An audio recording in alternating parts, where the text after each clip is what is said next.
Okay, we're live. You can start whenever you're ready. Board will now come to order. Madam Clerk, please call the roll. Alderwoman Tyus. Alderwoman Middlebrook. Present. Alderman Bosley. Alderwoman Evans. Alderwoman Hubbard.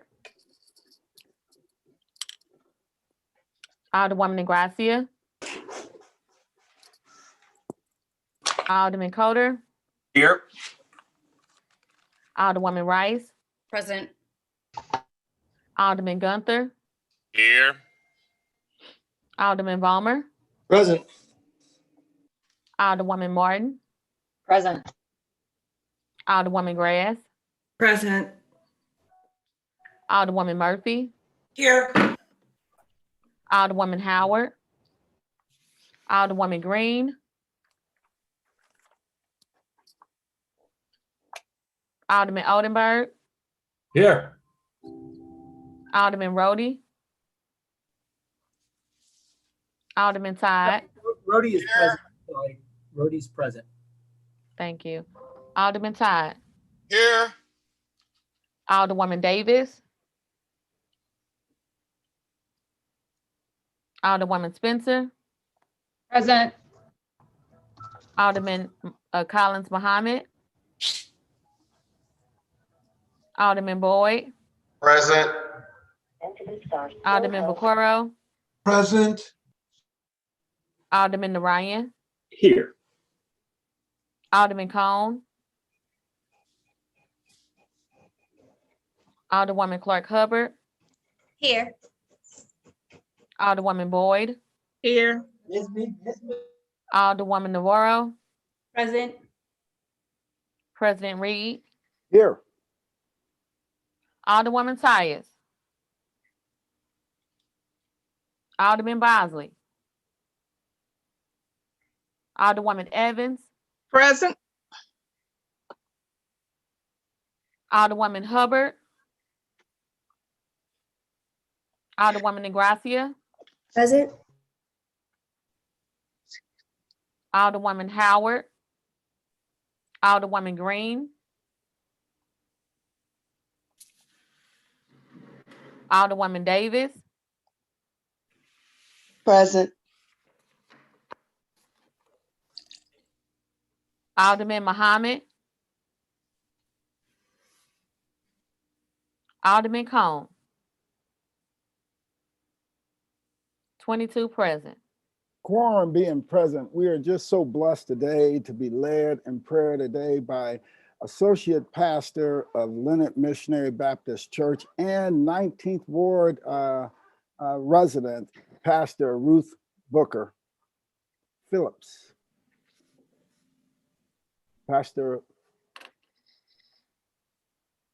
you have to unmute yourself, Pastor. Okay, I am There you unmuted. Okay, Oh, there you okay. You ready? Yes, yes. Thanks, Pastor. Yes. Oh God of this great universe, we come to you with humble hearts. We pause to say thank you for allowing us to be included on this wake up list this morning. We ask you to bless our president of the Aldermen, Lord, President Lewis Reed, and his entire staff. We ask you to bless every ward that each alderman and alderwoman represent in our great community. Let us be mindful of what's taking place in our community, such as violence that's taking place, including murder, domestic abuse, carjacking, and other areas. Let us be prayerful when we go to make decisions on the table that this is important major issues that we have to look at. Let us not forget at this meeting that we are all in it together to see great results. Let all the participants know to remain positive in their efforts of resolving issues that's taking place in our community. Let them know that a house divided cannot stand. But we know, as well as everybody else know, that if we stand together, we can move mountains and things can happen. Yes, we may all have different opinions, but not allow them to take place where there can be battles, but instead victory. We may disagree in a lot of things we may disagree upon, but let not us become disagreeable where we can't come to a decision of a positive reaction. And in our community, we know that we can do better if we stand together. We ask you right now to bless our nation. We ask you right now, the new president, new vice president, give them guidance and give them what to do to make things better. But here in the city of St. Louis, we need you like never before. We ask you to watch over every last one, including the chief of policemen. They cannot do it alone. But we ask you right now, as this meeting takes place, that you give us the mind, the will, and the power to know that we can make a difference if we stand together. We honor you and we bless you. Bless the mayor. Bless everybody under the sound of my voice that will take place in this meeting, that it will be a positive meeting. And the year of 2021 will be greater than any year we ever experienced. We give you glory. We give you honor. In your matchless name, we pray. Amen. Amen. Amen. Let's give Pastor Booker a big round of applause. Pastor Ruth Booker Phillips, we're going to have you back. We are so appreciative and thankful that you've joined us today and led us off with a great prayer. Thank you, Pastor. It was my honor. Thank you all. Thank you. You know, we're going to suspend with our regular order business to take up our courtesy resolutions calendar. Alderwoman from the 19th. Mr. President, Courtesy resolutions calendar. Mr. President, members of the board, I would like to move that we adopt our courtesy resolution calendar. Thank you. Moved by the Alderwoman on the 19th, entertain a second on that. Second. Seconded by the Alderman from the 22nd. Alderwoman from the 26th, you're recognized. Thank you, Mr. President. Thank you, Mr. President, members of the board. This morning, I have the honor of recognizing Upsilon Omega, chapter of Omega Phi Psi Fraternity Incorporated, as they celebrate 100 years of faithful service and important contributions in the city of St. Louis. Now, a little quick note, the basilisk of this amazing chapter is Donna L. Gage, who is a constituent of the 26th Ward. So, you know, I like to brag. I'm his auto lady too. So my better half is a member of this chapter as well, Rodney Hubbard. So it is an honor to be able to share in this experience and sharing this honoring them this morning. And with that, I will bring up Donald L. Gage. Welcome, Donald.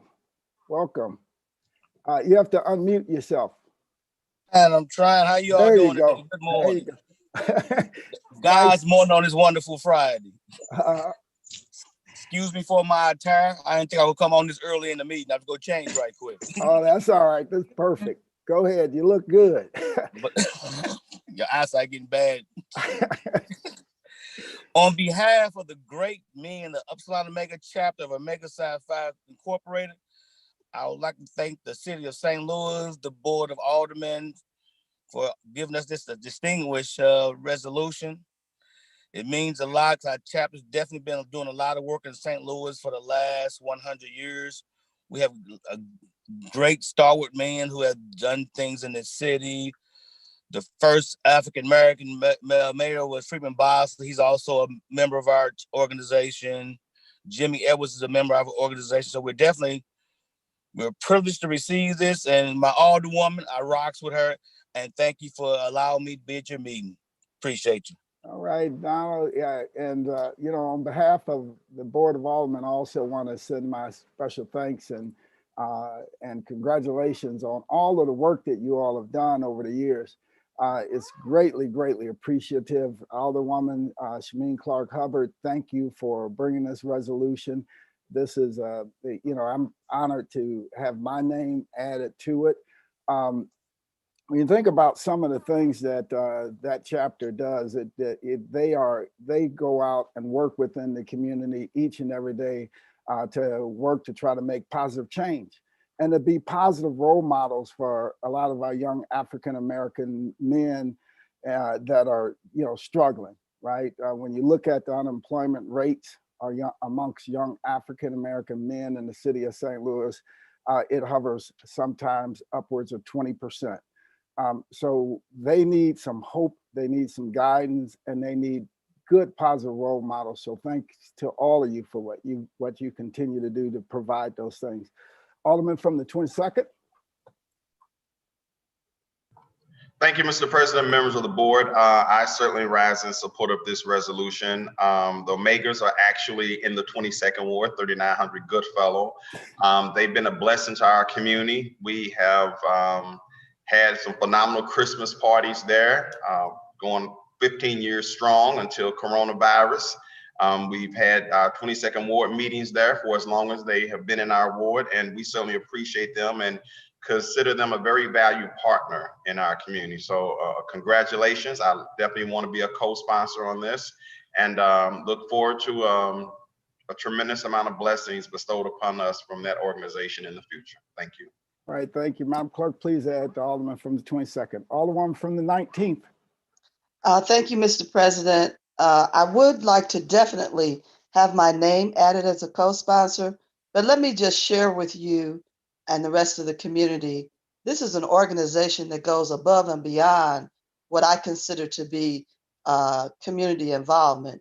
They are always present. And when I say present, present en masse, whenever there is a task that needs to be done in the city on behalf of others. And they're always at the forefront to offer their facility when there's a need for community to come and have decisions made and or just simply talk about issues in our community. These men are just so much, I can't even have enough words for them. I show up at things to volunteer. They're already there in mass. It's just amazing. I don't care what part of town, it's a regional thing with them. So I really do appreciate them, and I appreciate the way that they conduct themselves. Thank you. All right, thank you, Alderwoman from the 19th. Madam Clerk, please make note of that. Add the Alderwoman from the 19th. Alderwoman from the 5th. Thank you, Mr. President and members of the board. I too would like to congratulate the Qs. They are my brothers too. My brother, since becoming a part of the fraternity, they have adopted me, and it's too many of them to name, but they are all such good brothers. They operate and work in many capacities throughout the city, and their work truly speaks for them. I can count on so many occasions when they've came in the 5th Ward to help me volunteer. So I definitely would like to congratulate my favorite Q, my brother Rodney Hubbard, and just so many of all the other brothers in the fraternity for just doing the excellent work that they do. So I too would like to be added as co-sponsor. Thank you. All right. Thank you, Alderwoman. Madam Clerk, please make note of that. Add the Alderwoman from the 5th. Alderman from the 23rd. Yes, let me lower my hand. Yes, I do congratulations, but I would offer that we should do this one in bank. So It's been moved by Alderman from the 23rd that we make this resolution. Seconded by the Alderman from the 26th. I think it was the Alderman from the 13th and a couple others. Any discussion? All in favor signify by saying aye. Aye. Opposed? Aye. Motion carries. Madam Clerk, please make note of that. Prepare another copy of Resolution 93 in bank. Alderwoman from the 4th. Yes, I also wanted my name added to there before they embanked it, but okay. I just had to say thank you to my brother, and they are so they as you say, they are so much involved. They give to the community. I missed them this year with Breakfast with Santa, but hopefully we can regain it again next year, because they played a very prevalent part with the Breakfast with Santa that Alderman Moore used to present. Yeah. And I just want to thank you, President and members of the board. All right, thank you, Alderwoman. Any further discussion? Alderman from the 26th, you recognize the close. Before I close, I need to speak on behalf of my brother Alderman John Collins Muhammad from the 21st Ward. He's having problems with his microphone, but he wanted to make sure that you all knew that he is grateful for the Omega Frat and their exemplary leadership under Donald Gage, who is also a fellow member of the 100 Black Men. Before we went in bank, he wanted to be added as a co-sponsor. Oh, wow. Okay. So thank you so much, and thank you to everyone for this, to helping us honor the amazing work that Upsilon Omega does in the city of St. Louis and the region, as Alderwoman Davis said. All right, thank you. Mr. Gage, any final words? I can tell you one thing. Yes, sir. You know, I absolutely love the Qs, but one of the toughest wrestling matches I ever had was with a Q. When we were getting ready to go to nationals, he broke my rib. So I still hold a grudge. Yeah, two brands right here. One here, one here. He was a scary guy. well, we call that wrecking. So that's what comes along with all this. We're trained for that. All right. So you recognize if there's any further comments before you leave. Actually, I'm not a sensitive person, but you guys got my eyes watering this morning. It means a lot for all the accolades you give me to my organization. I mean, it's very touching. We go out there to work in service. We never look for anything, but we just rally together. But it just feels good when your peers, your cohorts in the city just notice what you do. It definitely means a lot. You'd be surprised. Because even tomorrow morning, we're going out at 8:30 in the morning to do a food drive for the NAACP County branch. But still, again, we're constantly doing something. Like I say, we go in volumes. Yeah. So a lot of times they see us coming at the backpack drives or whatever. The police see us coming. They say, "We done. The Qs are here now. They got it." So you get 2 for 1 with us. We get service and security. But again, I'd like to thank you all for this time and that resolution. I will let the brothers definitely know that it went down. Hands up. Thank you again. All right, you're welcome. Congratulations. And I see you in the fall, Alderman Reeves, to be on the next 2021 line. Thank you. All right, you're welcome. It ain't too late. Grad Chapter is not too late, sir. I'm recruiting. All right, let's give Donald Gage and the Qs a big round of applause. Thanks, Donald.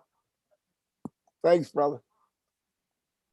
It's been moved by the Alderman from 19th, seconded by the Alderman from 22nd, that we adopt our courtesy resolutions calendar. All in favor signify by saying aye.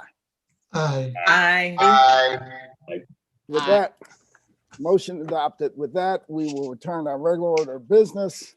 Introduction of honored guests. Any Alderman from the 23rd. As always, I like to have my special guest, my good friend, Greg Meyer. Welcome, Greg. Any further introductions? Any further introductions? Alderman from the 10th, like to wrap us up? Certainly. Thank you, Mr. President, members of the board. Today is the 29th of January. This is National Fun at Work Day. So everybody enjoy yourselves. More importantly, on this day in 1980, the Rubik's Cube made its debut. But this last Tuesday, the 26th, was the birthday of someone who spent a lot of time down here at the board, a very good friend of ours. Mr. Fred Steffen turned 85. We like to all wish Freddie a happy birthday. Yeah. He was one of my best friends, my father's friends. You can blame him for me being an alderman. So if you don't like me, call Freddie and tell him. All right, let's give Fred a big round of applause. Fred was legendary when he was clerk in the Board of Aldermen. Approval of the minutes. Approval of the minutes dated Friday, January the 22nd, 2021. Alderman from 22nd, you recognize on approval of the minutes. Mr. President, members of the board, I move for approval of the minutes dated Friday, January the 22nd, 2020. Second. Seconded by all. 2021. 2021, yeah. Now second again. 2021, Alderman from 22nd. 2021, I'm sorry. Let me say that, restate my motion, Mr. President. I'd like to move for the approval of the minutes dated Friday, January the 22nd, 2021. All right, it's been Second. moved by the Alderman from 22nd, seconded by Alderman from the 10th that we approve the minutes dated Friday, January 22nd, 2021. All in favor signify by saying aye. Aye. Opposed? Motion carries. Report of city officials. Report of city officials can be found in A, B, and C of the agenda and has been placed in the Alderman's mailboxes. Dear members of the board, I have the pleasure to submit the following individuals for reappointment to the Missouri History Museum Sub-District Advisory Board. The reappointment of Mr. Gilberto Pinella, whose term will expire September 30th, 2024. The reappointment of Mr. Thomas Grady, whose term will expire December 30th, 2024. I respectfully request your approval of the appointment. Sincerely, Lyda Cruzen, Mayor. And, Alderman from the 25th, you're recognized on the mayor's appointment to the Missouri History Museum Sub-District Advisory Board.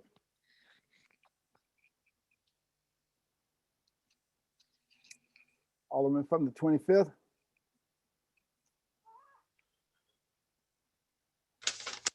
Would anyone else like to, Alderman from the 1st?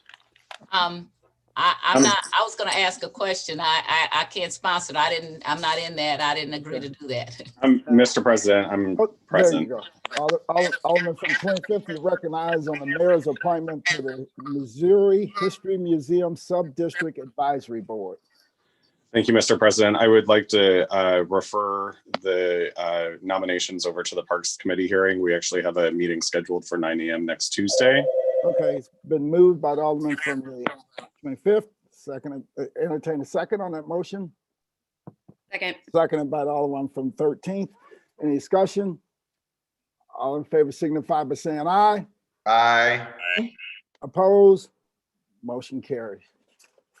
That Madam is Clerk, the please assign the appointments to the parks. will do. That is extent of report of city officials. Would anyone like to take any bills off of any of our informal calendars, bills or resolutions? Mr. President, I would like to take Board Bill 44 off of the informal calendar and put it on the regular perfection calendar, please. Madam Clerk, please make note of that. Place Board Bill 44 on the regular perfection calendar. Alderwoman from the 6th. Thank you, Mr. President. I'd like to remove Board Bill 175 off the perfection informal calendar and place it on the regular perfection calendar. All right, Madam Clerk, please make note of that. Board,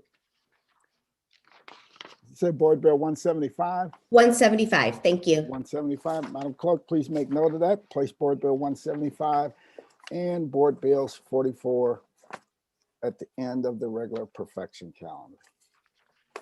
So noted. You know, like anyone like take any further bills or resolutions off of any of our informal calendars? Any further bills or resolutions? We would dispense with line items 7 through 10. First reading the board bills. We have none. Reference to committee. We have none. Second reading. The following board bills were reported out of the HUS committee with the due pass recommendation. Board Bill 203, sponsored by Alderwoman Davis, Alderwoman Hubbard, Alderman Oldenburg, Alderwoman Boyd, Alderwoman Evans, and Alderman Boyd, an ordinance pertaining to the Central Baptist Church located at 2842 Washington Boulevard, having as subject matter the designation of the property as City of St. Louis landmark, containing definitions, landmark standards, and a severability clause. Board Bill 238, sponsored by Alderwoman Murphy, President Reed, and the following alderpersons: Alderman Boyd, Davis, Oldenburg, Holder, Boyd, Evans, Gunther, and Ingracia. The bill amends Ordinance 67119 to prohibit employers and labor organizations from advertising that individuals of a certain age, race, creed, color, sexual orientation, gender identity, national origin, religion, or disability, or not accepted for employment or membership, and to prohibit landlords from declining rental applicants because they are victims of domestic, dating, or sexual violence, or stalking, or construing such violence as a violation or cause for termination of lease, and to allow landlords to bifurcate leases to remove offenders and allow victims to remain. The following board bills were reported out of the Streets Committee with the due pass recommendation. Board Bill 146, Committee Sub, sponsored by Alderwoman Navarro and Alderwoman Ingracia, and ordinance amending Ordinance 70892 to require certification of network need or proof of other legal exceptions in applications for installation of small wireless facilities on new modified utility poles in the right-of-way adjacent to the front lot, single line of single-family lots containing an emergency clause and a severability clause. Board Bill 155, sponsored by Alderman Bosley, an ordinance establishing a maximum posted speed limit of 20 miles per hour for all traffic traveling upon sections of roadways in areas zoned A, single-family residential district, B, two-family residential district, C, multiple family dwelling district, D, multiple family residential dwelling district, and E, multiple family dwelling district that are within the area defined herein as the Third Ward Residential Speed Limit District.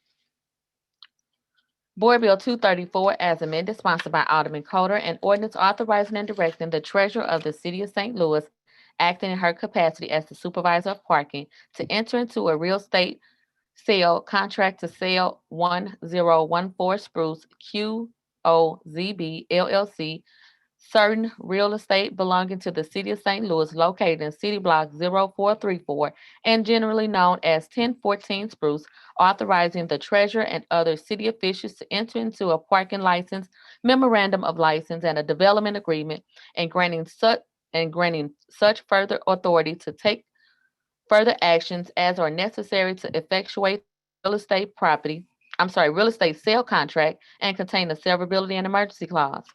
The following board bills were reported out of the Transportation and Commerce Committee with a due pass recommendation. Board Bill 208, sponsored by Alderwoman Davis, an ordinance recommended and approved by the Board of Estimate and Apportionment, authorizing and directing the Director of Airports and the Comptroller of the City of St. Louis to enter into and execute on behalf of the city the lease agreement with the Boeing Company AL 176 between the city and the Boeing Company, containing a severability clause and an emergency clause. Board Bill 209, sponsored by Alderwoman Middlebrook, an ordinance authorizing the execution of a new lease agreement between the City of St. Louis, Missouri, and SCF Lewis and Clark Terminals LLC for a period of 2 years and 7 months, with 1 7-year and 2 5-year mutual options for the purpose of parking automobiles and storage in the interior, receiving, processing, storing, and transloading of cargo and or a warehouse of distribution center for products at 2226 North First Street, contain the severability clause. That is the extent of second reading report of standing committees. Alderman from the 24th, excuse me.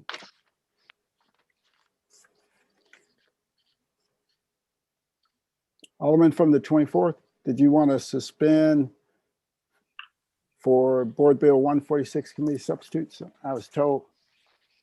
I believe that may be the Alderwoman from the 28th. She has her hand up right now. Okay, Alderwoman from the 28th. Thank you, Mr. President. Yes, I would like to suspend the rules to move Board Bill 146 committee sub from second reading to the perfection consent calendar. It's been moved. Go. Been moved by the Alderwoman from the 28th. Second. Second on that motion. Again. Seconded by the Alderwoman from the 8th and the Alderman from the 9th. Any further discussion? Any further discussion? It's been moved by Alderwoman from 28th, seconded by the Alderwoman from the 8th, that we suspend the rules for purposes of moving Board Bill 146 committee substitute to perfection calendar. Madam Clerk, please call the roll. Alderwoman Tyus. Aye. Alderwoman Middlebrook. Aye. Alderman Bosley. Aye. Alderwoman Evans. Aye. Alderwoman Hubbard. Aye. Alderwoman Ingracia. Aye. Alderman Coder. Aye. Alderwoman Rice. Aye. Alderman Gunther, Aye. Alderman Vollmer, Aye. Alderwoman Martin, Aye.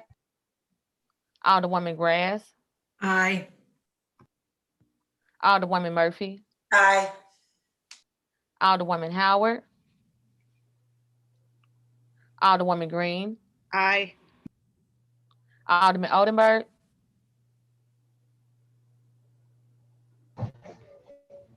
Aye.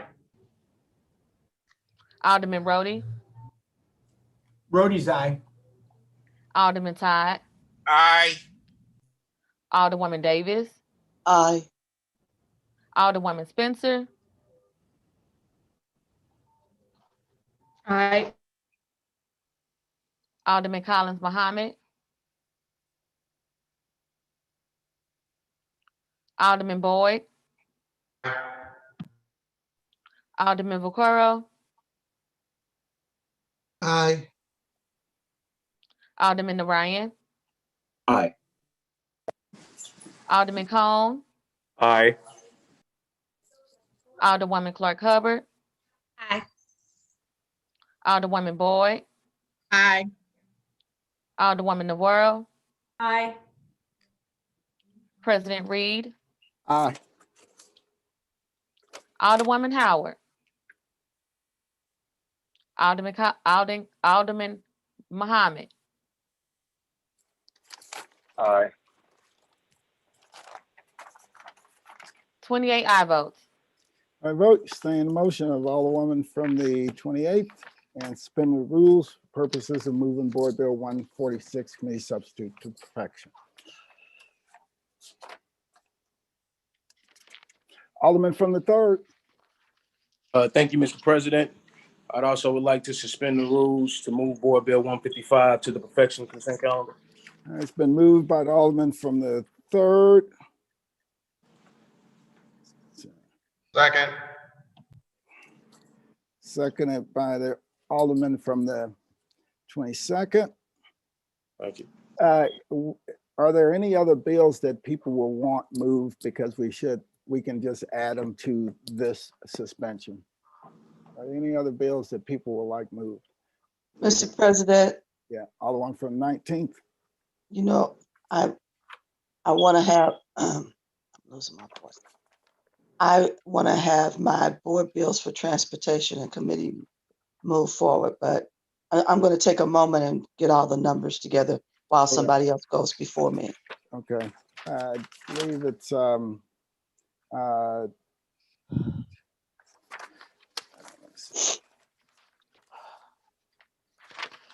like you have board bill, you have board bills 203 and 208.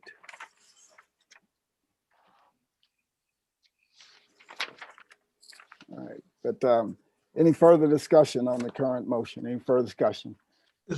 Alderman from the 22nd. I'm just a question, is previous role? Yeah, yes, we could do previous roll. Alderman from the 22nd.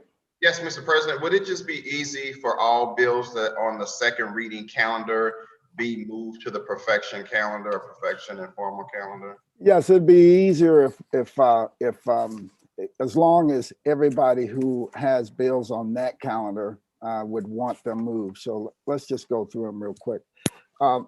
Board Bill 203 by Alderwoman Davis, 238, Alderwoman Murphy, Alderman from the 13th. She's not with us. Then there's Alderman from the 7th. Would you like your bill moved? 234 as amended. All right, we're not getting a response from them. So it's been a move by the Alderman from 3rd, seconded by the Alderman from 22nd. There's been a request for previous roll. Hearing no objection, motion carries. Alderwoman from the 1st. You have to unmute yourself, Alderwoman. I had my hand up trying to find out if the motion was to move them to the perfection consent calendar or perfection calendar. So which one did it go to? He said to perfection calendar. Okay. Yeah. Thank you. So that was perfection, Thank Cal. All right, you're welcome. So any further bills? Any further bills? I thought I said perfection consent. If you want perfection, we can put it on perfection consent because we've already moved it so you can have your bill just by a simple request. So Madam Clerk, please place Board Bill 155 on perfection consent. Mr. President, I was requesting perfection consent as well.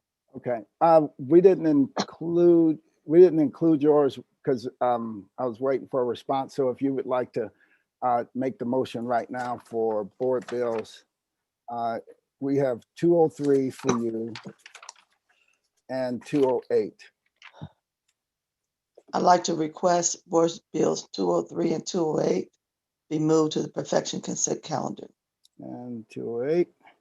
It's been moved by the Alderwoman from the 19th. Second, man. Seconded by the Alderman from the 23rd. Any discussion? Alderman from the 7th.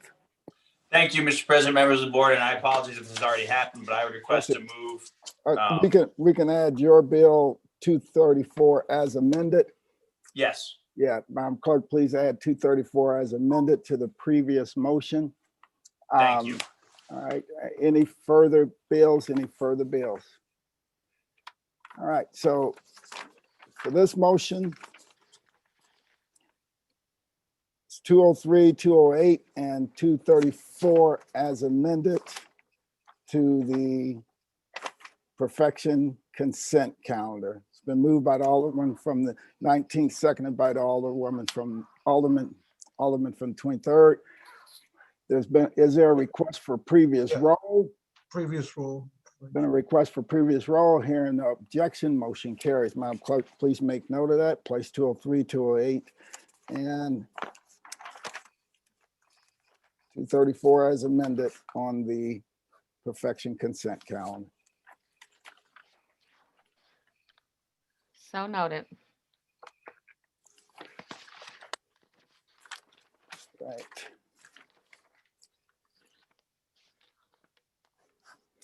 Madam Clerk, of the bills that were moved on second reading, do you have all of them on the consent calendar or do you have any on the regular perfection calendar? So we can give people an opportunity to ask them to be moved to the regular perfection calendar. I believe 146. That was on the regular perfection calendar. There's a Okay. floor substitute, committee Committee substitute. sub, so that was on the regular? Yes. Okay. Alderman from the 28th. My motion was to the perfection consent calendar. Okay, so Madam Clerk, hers on the perfection consent calendar. That's 146 committee substitute. That's 146 committee sub. Yeah, perfection. Board Bill 155. Yeah. Board Bill 203, Board Bill 208, and Board Bill 234 are all on the perfection consent calendar. Perfect. And it was 44 that was on the regular perfection calendar. 44 and 175. Yeah, exactly right. Yeah. Sorry, Alderwoman from the 28th. I was looking at 44 and I said 146 committee substitute. So that was a good catch. All right.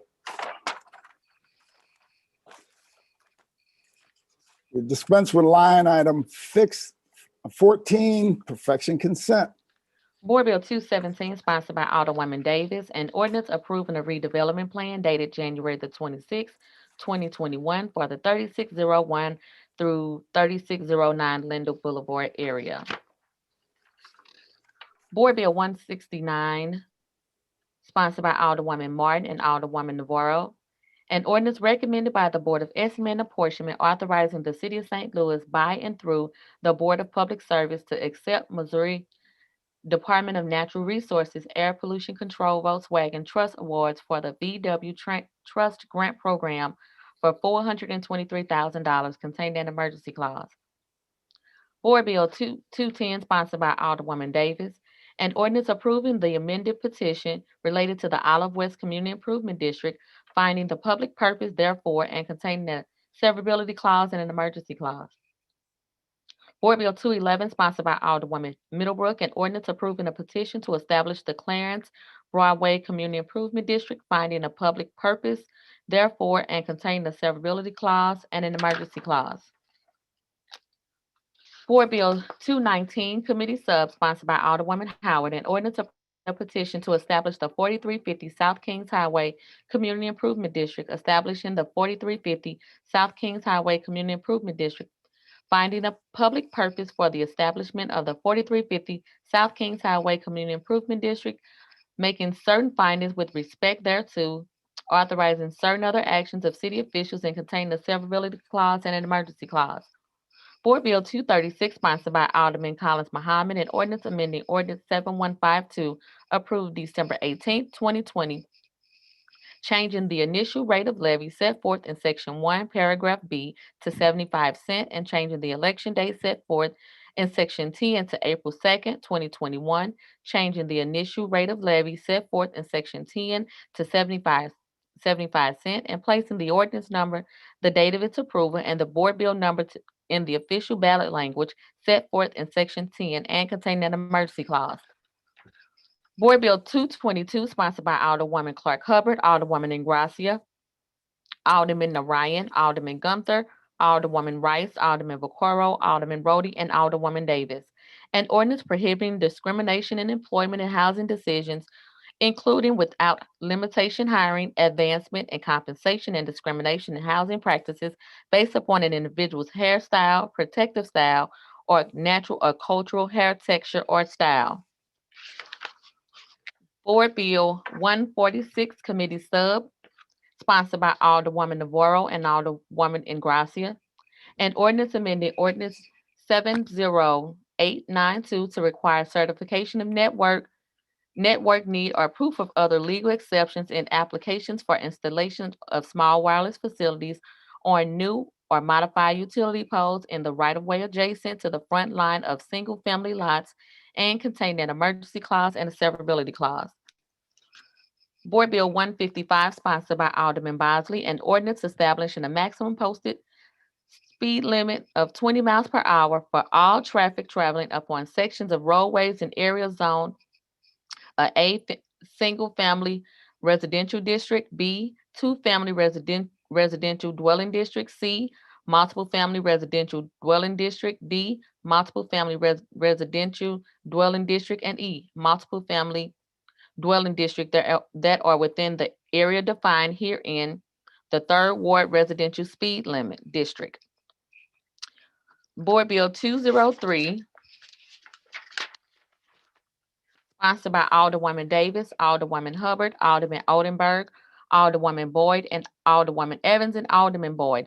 An ordinance pertaining to the Central Baptist Church located at 2842 Washington Boulevard, having as subject matter the designation of a property as a City of St. Louis landmark, containing definitions, landmark standards, and a severability clause. Board Bill 208, sponsored by Alderwoman Davis, an ordinance recommended and approved by the Board of Estimate and Apportionment, and authorizing and directing the Director of Airports and the Comptroller of the City of St. Louis to enter into and execute on behalf of the city the lease agreement between the Boeing Company AL 176 between the city and the Boeing Company, containing a severability clause and an emergency clause. Board Bill 234 as amended, sponsored by Alderman Coder, an ordinance authorizing and directing the treasurer of the city of St. Louis, acting in her capacity as the supervisor of parking, to enter into a real estate contract to sell 1014 Spruce QOZB LLC, certain real estate belonging to the city of St. Louis, located in City Block 0434 and generally known as 1014 Spruce Street, authorizing the treasurer and other city officials to enter into a parking license, a memorandum of license, and a development agreement, and granting such further authority to take such further actions or as necessary to effectuate the real estate sale contract, and containing a severability and emergency clause. That is the extent of perfection consent. Alderman from the 22nd, you recognize on the motion for the perfection consent calendar. Mr. President, members of the board, I move for adoption of the perfection consent calendar. Moved by the Alderman from the 22nd, seconded by the Alderman from the 10th. Any discussion? All in favor signify by saying aye. Aye. Opposed? Motion carries. Board bills for perfection. Board Bill 44, sponsored by Alderman Narayan. An ordinance for regulation and control of the air pollution within the city of St. Louis, repealing ordinance 68137, approved October 31st, 2008. Ordinance 70607, approved July 19th, 2017. And ordinance 71146, approved May 7th, 2020, pertaining to the regulation and control of air pollution and enacting in lieu thereof a new ordinance for the purposes of clarity pertaining to the same subject matter and containing a severability clause, a penalty clause, and an emergency clause. Alderman from the 24th, you recognize on the perfection of Board Bill 44. Thank you, Mr. President. Just a quick question on the parliamentary procedure here. I would move for adoption of Board Bill 44 and then move for the introduction of the floor sub, correct? Absolutely. And then you would do the perfection of that floor sub. So, so first just move to perfect the Board Bill 44. All right. I move to perfect Board Bill 44. Moved by the Alderman from 24th and seconded by the Alderman, I think from the 9th. Was it? Yes. Okay. Moved by the Alderman from 24th, seconded by the Alderman from the 9th. Alderman from the 24th, you have a floor sub. Yes, at this point, I would move to introduce Board Bill 44 floor sub. It's been moved by the Alderman from 24th. Second. That we introduced floor sub for Board Bill 44, seconded by the Alderman from the 13th. Any discussion? All in favor signify by saying aye. Aye. Aye. Opposed? Motion carries. Alderman from the 24th, would you like to perfect Board Bill 44 floor sub? Yes, at this time, I would like to perfect Board Bill 44 floor sub. Been moved by the Alderman from the 24th, seconded by the Alderman from the 8th. Alderman from the 24th, please proceed. Thank you, Mr. President. So if y'all remember, I think most of us were here last session. I believe the Alderman from the 12th and then one more Alderwoman, Alderwoman from the 5th, excuse me. 4th, excuse me, pardon me. We're not here last session when we went over this substantively similar board bill when Miss Teresa Page came in and testified both before the committee and then had gave a speech to the board as a whole on the need to protect workers from asbestos. To remind y'all, she was a worker who had a exposure to asbestos and as a result developed a form of cancer. And this young woman now is gone through several surgeries and continues to fight to exist based on an exposure to asbestos that she was just simply unaware that she was even exposed to. She didn't have the proper training and she wasn't given the proper protective equipment to protect her from asbestos. Ultimately, I think the real issue is that she was never told that there was asbestos in this on this project, and she didn't have the technical know-how to spot it herself and to be able to ultimately say, hey, you either need to give me some protective gear or no, I'm not going to do this. We passed that bill unanimously through this board. Afterwards, the health department brought a couple of issues with the bill as passed in bank that they wanted addressed. There were some differences between the fee schedule in the county and the city that the health department had worked on. So we sought to reconcile those differences. We brought Board Bill 44 in order to make those changes. In the process of bringing 44 through in this session, the Alderwoman from the 26th and the Alderman from the 3rd brought some issues to me that some minority contractors had with the bill. So at that point, you know, I had been told that there were some unintended consequences in the bill as passed. I have always said that I am open to discussing anything that I do if it has an unintended consequence on anyone. You know, the purpose of legislation is to help people. It's definitely not to hurt people. So I went and I met with many of those minority contractors at the Alderman from the 3rd's office, and we went over their concerns for several hours. And this floor sub was brought as a result of those concerns to address those concerns and to incorporate some of the ideas that the minority contractors brought to the table. So the substantive changes in this bill, it allows demolition contractors to also perform abatement work, which was one of the big complaints brought forward, that the minority contractors would essentially have to find twice as many jobs should they not be able to perform both the abatement and the demolition work. We were able to come to an agreement here by having third-party air monitoring and sampling. This overcame the concern that we were having, kind of the fox guard the hen house, which was the initial concern with allowing anyone to do both demo and abatement. So this was something that the minority contractors brought to the table. I think it's a fair compromise here to say, hey, you know, as long as the concern that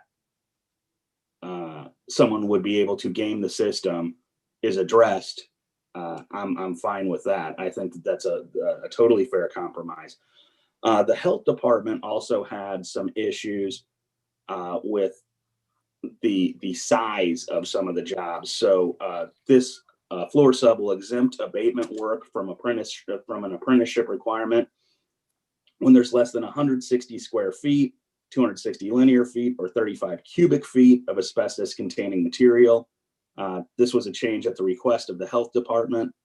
This is so that, you know, when someone's trying to do, you know, a home repair job, that they're not going through the same process as, you know, if you have a skyscraper that needs work done.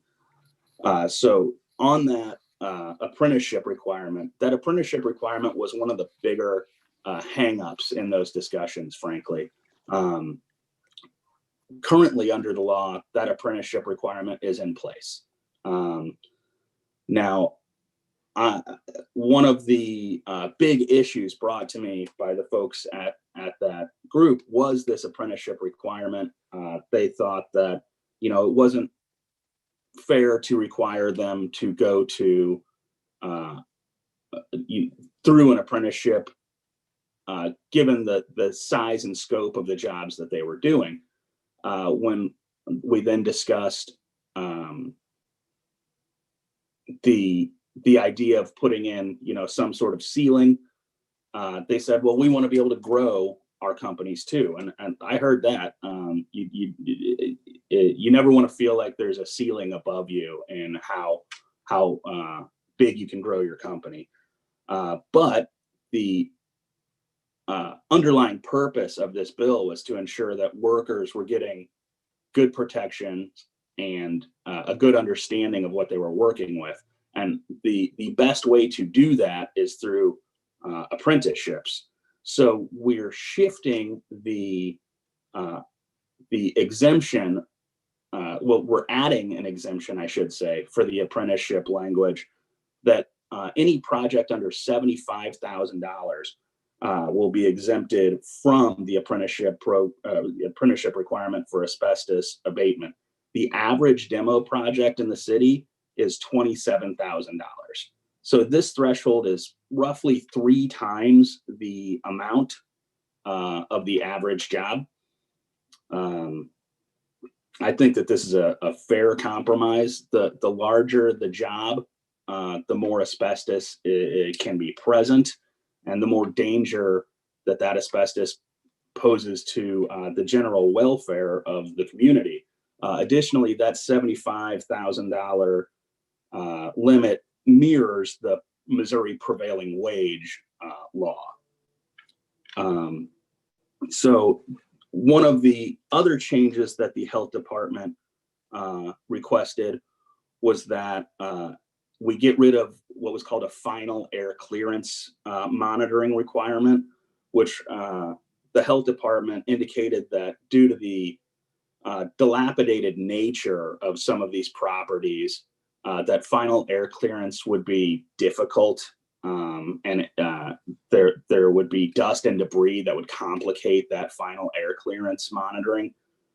So after talking to the health department, we just got rid of that requirement. So I think most importantly, one of the things that the contractors brought to the table, and to be honest, it's just something that I hadn't thought of, but I thought it was a great idea. So I incorporated it wholesale.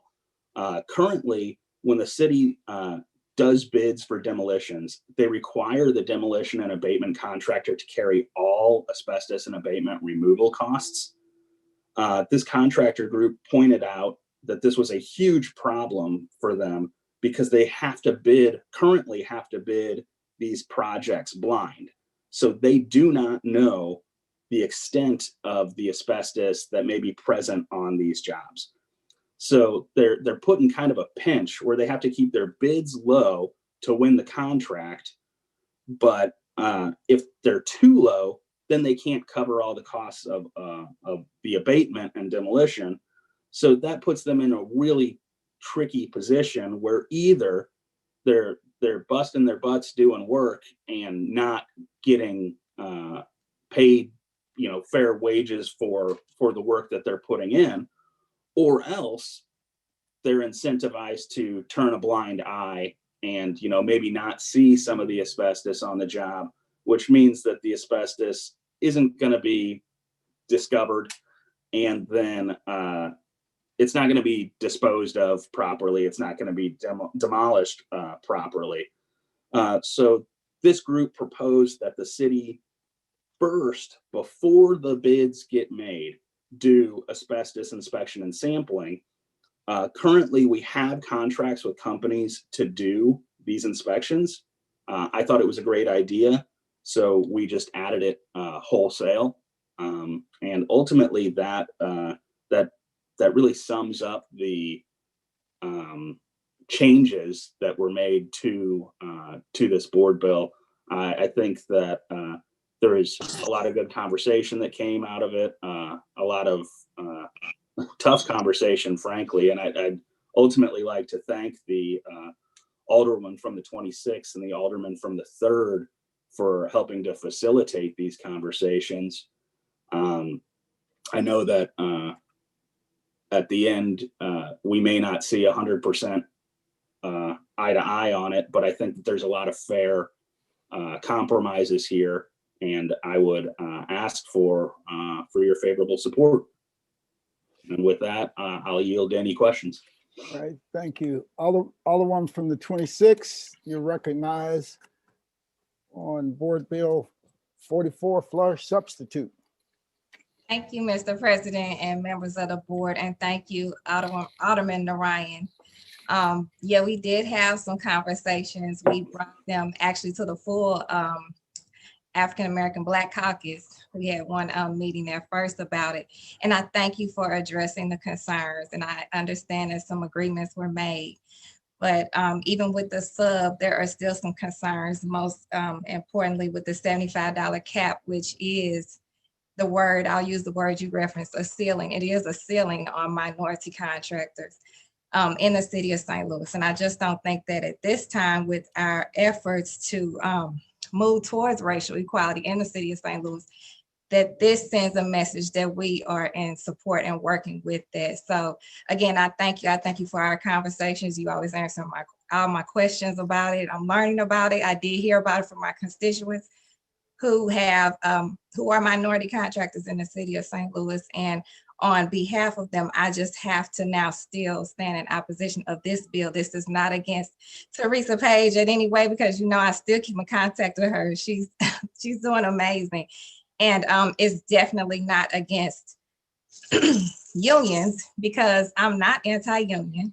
My grandfather, who I proudly served under the name Clark, one of the fights that I watched him fight was against getting African Americans in the unions.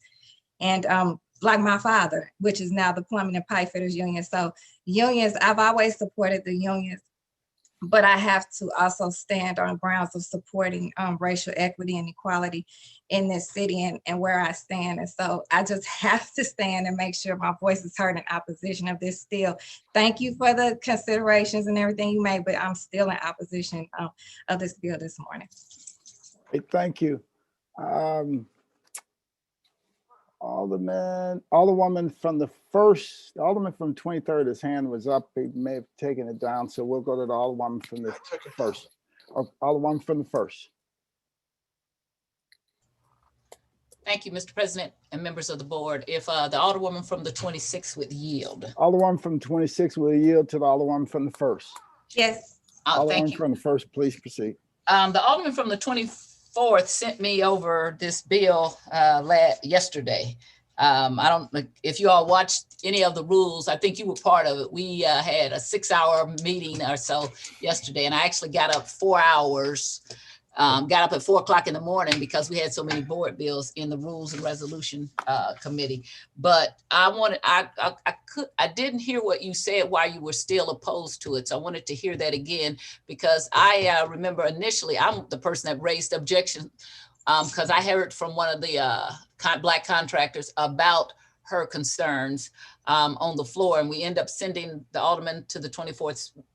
He sent it to informal calendar. So what is it that you still don't agree on? I don't agree to the $75,000 cap that was put on the jobs to where you would be able to be eligible to compete for that job without being non-union with the apprenticeship program. And I'm just reading through some of the messages. They feel like, and I feel like, it's almost a penalization for trying to grow your business. And we know that, yes, they are working more on the north side and more on demolition projects that are under that $75,000 cap. We understand that. But at some point, a lot of us, I'm sure, will want to grow our businesses, and we don't want any kind of barriers or hindrance on that. So that is the only left opposition I have in this floor. Okay, so as I understand it, because I'm saying right now I haven't read it. So as I understand it, there's a $75,000 cap. So if you do under 75,000, then you can compete. And if you're over, you can. Is that what you're saying? That is the understanding I was given, but Alderwoman Tyus, if you would like to, ask the sponsor. Okay, I'm not trying to put you on the spot. I'm just trying to understand, and I will go to the Alderman from the 24th, okay? I don't feel on the spot. I appreciate it, but this is just from the conversations that I had last night, because as you, received the floor sub last night, and I was glad I was able to look it over and talk with my constituents about it. Okay, thank you very much. Mr. President, members of the board, if the Alderman from the 24th would yield. Alderman from the 24th, will yield the question to the Alderman Absolutely. from the first. Alderman from the first, please proceed. Thank you. Good morning, Alderman.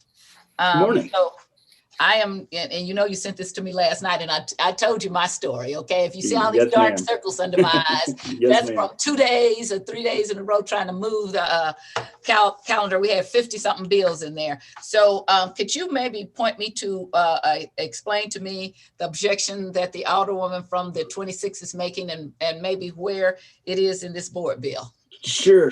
So I'll take off my hat for advocating for this bill and try and put on Put on your fairness cap. put on my 26th Ward Alderman hat. Okay, thank you. So I think what she's saying is that this $75,000 cap makes some of these contractors feel like they're going to have a hard time growing their business.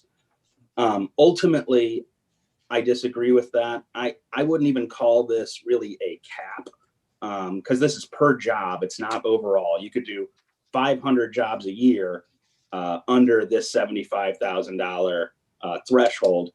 The other part of it is that so the average job in the city is Can I $27,000. stop you for a minute? Can you tell me kind of where it is in this bill? I was just Let me pull up the bill. Sorry, I don't have it open on my drive right now. I printed it out, so don't tell anybody. Paper waste.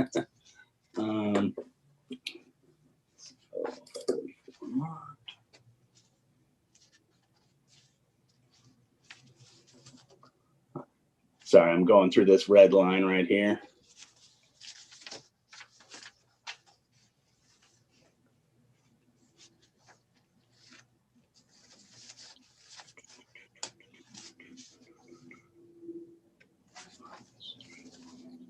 So it's going to be page 29, line 5. So that's section C. Okay. 29. I see section B. My section C is on page 30. Maybe they're just doing it that way. So yeah, I'm looking at the red line. So if you're looking at a so the title would be asbestos abatement procedures and practices. Is that what we're looking at? So yes, so that'd be the big C, and then under that, so it'd be C1C there, the language starting any asbestos abatement contractor performing work on a project.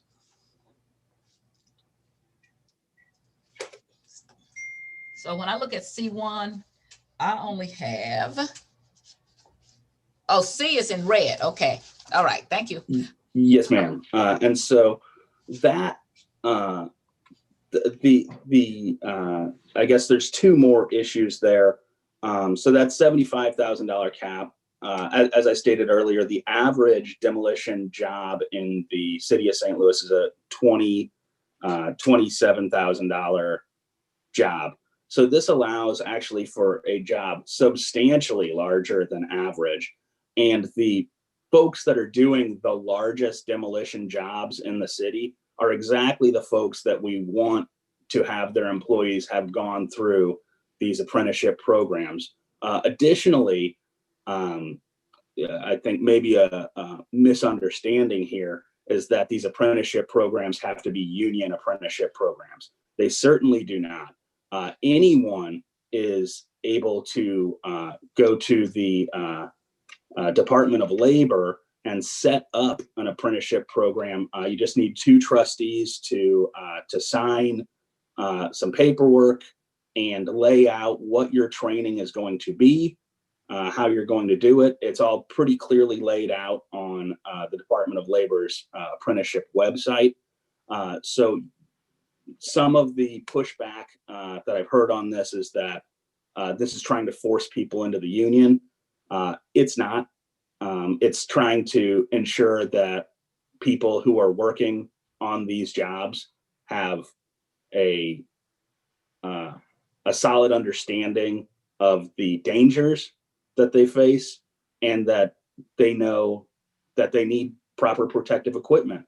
And so this is not only for the folks who are actually working these jobs, but it's also for the community surrounding many of these larger demolition and abatement projects, because as we heard in previous testimony, even a single strand of asbestos out in the air, if you breathe that in, you can later develop mesothelioma, which is a just brutal form of cancer.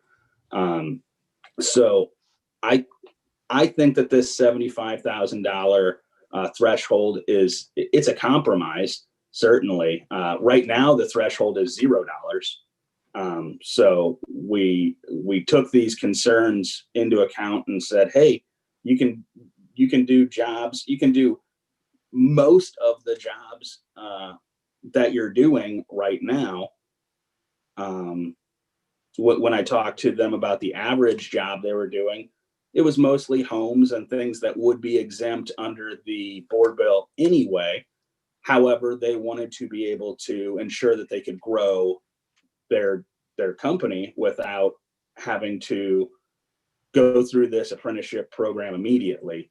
Now, I understand that certainly, but I do think at some point you've grown your company and you're doing some of the largest abatement work in the city. And at that point, you have to look out for your workers. Ultimately, this was a bill to protect workers. It was not a bill to protect contractors.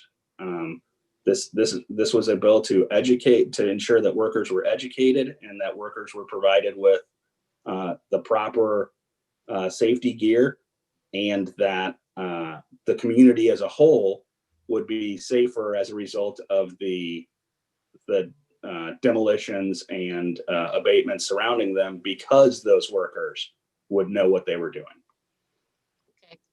So I just read over it. So they have to participate in a U.S. Department of Labor registered apprentice program and in compliance. And I haven't read 29 CFR Part 29 and 29 USC Section 50. But basically they would be going through a program where they would be taught the standards for how that workers would have to work under these. Is that what would happen? Yes, exactly. So when you set up that Department of Labor apprenticeship program, there's certain work standards that need to be met for asbestos, and so you would ensure that that folks who had completed that apprenticeship program had a familiarity with those with the best practices there. We've seen in this town what happens when people don't go through some of those apprenticeship programs. Just recently, we had two elevator repairmen fall to their deaths in a building and they weren't properly tied off. And one has to imagine that if they had the proper education on doing that they would have done so properly. So I think that the education component is so paramount here.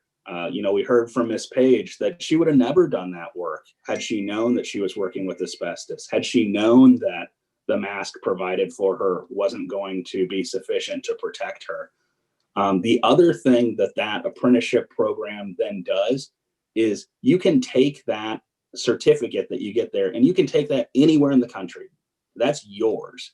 Right now, the way that the licensing works, it's the companies. And I need to back up. I'm being told that the elevator repairmen were doing demolition, not elevator repair. I don't want to mislead anyone.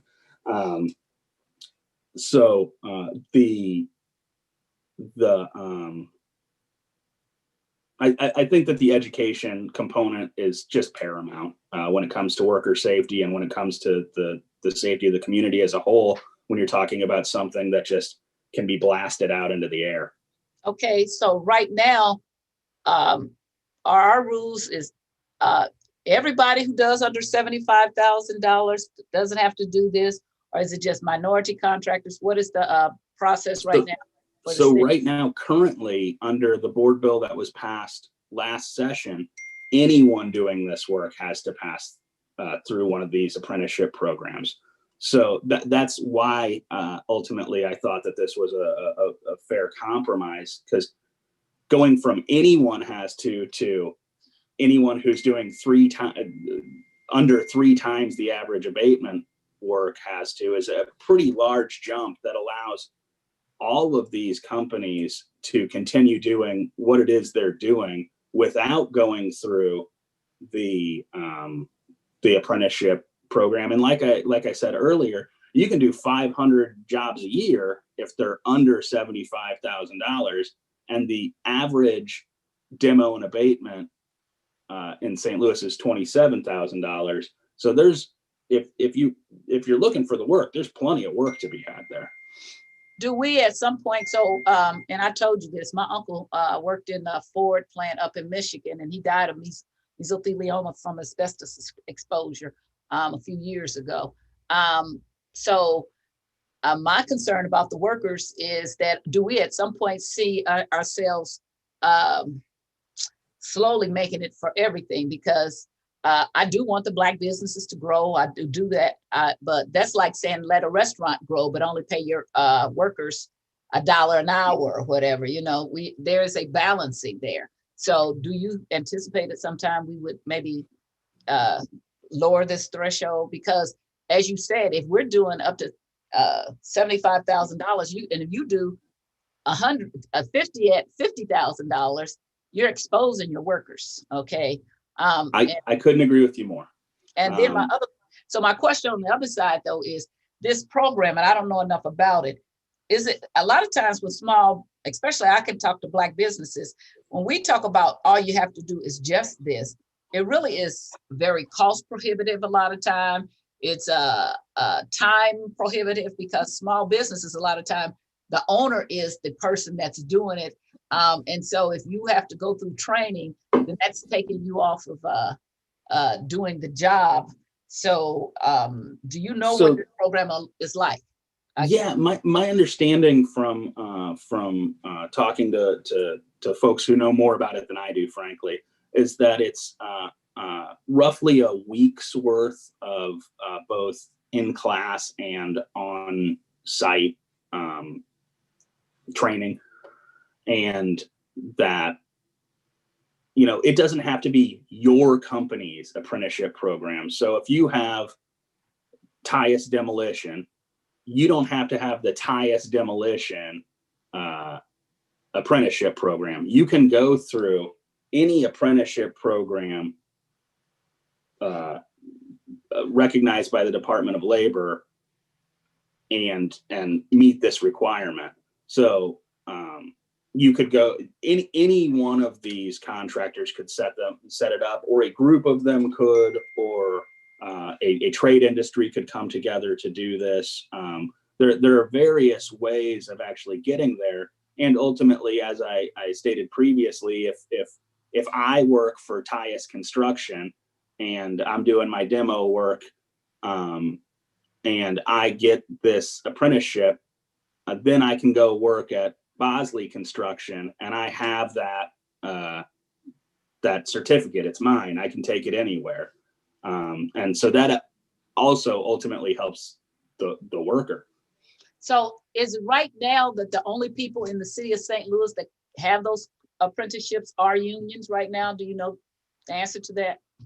I don't know the answer to that, but I do know that that if that is a concern, when I looked at the Department of Labor, it takes less than 2 weeks to get one of these apprenticeships set up. Okay, so what I'm saying, so you can set it up, okay, and you have to, do you know the monetary costs at all? Do you know that at all? I don't off the top of my head. I'd be happy to here, let me see if I can figure that out while we are while okay, we're having I'm just saying that a lot of times you say just, and then what we think is just may not be just to somebody else. That may be prohibitive.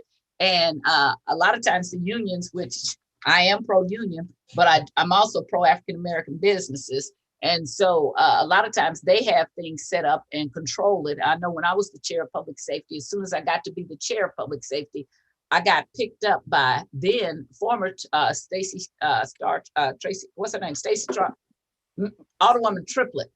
Her father was a lobbyist for a union, and he took me by a site over behind St. Louis University Hospital, and he wanted to get rid of an option that would let small contractors, instead of having they could have 2.7 or 2.8 or 9, 10 or whatever, up to 14 tons of air conditioning, and they didn't have to go through certain procedures.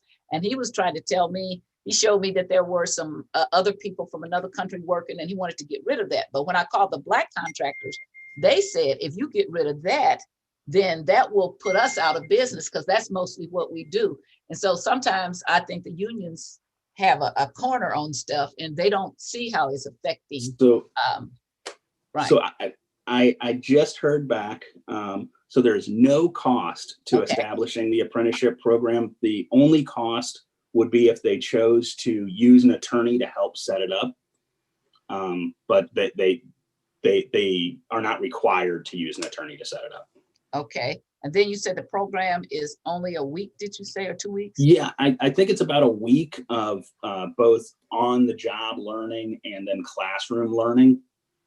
And then all graduates of the apprenticeship program receive a portable, nationally recognized credential. Okay.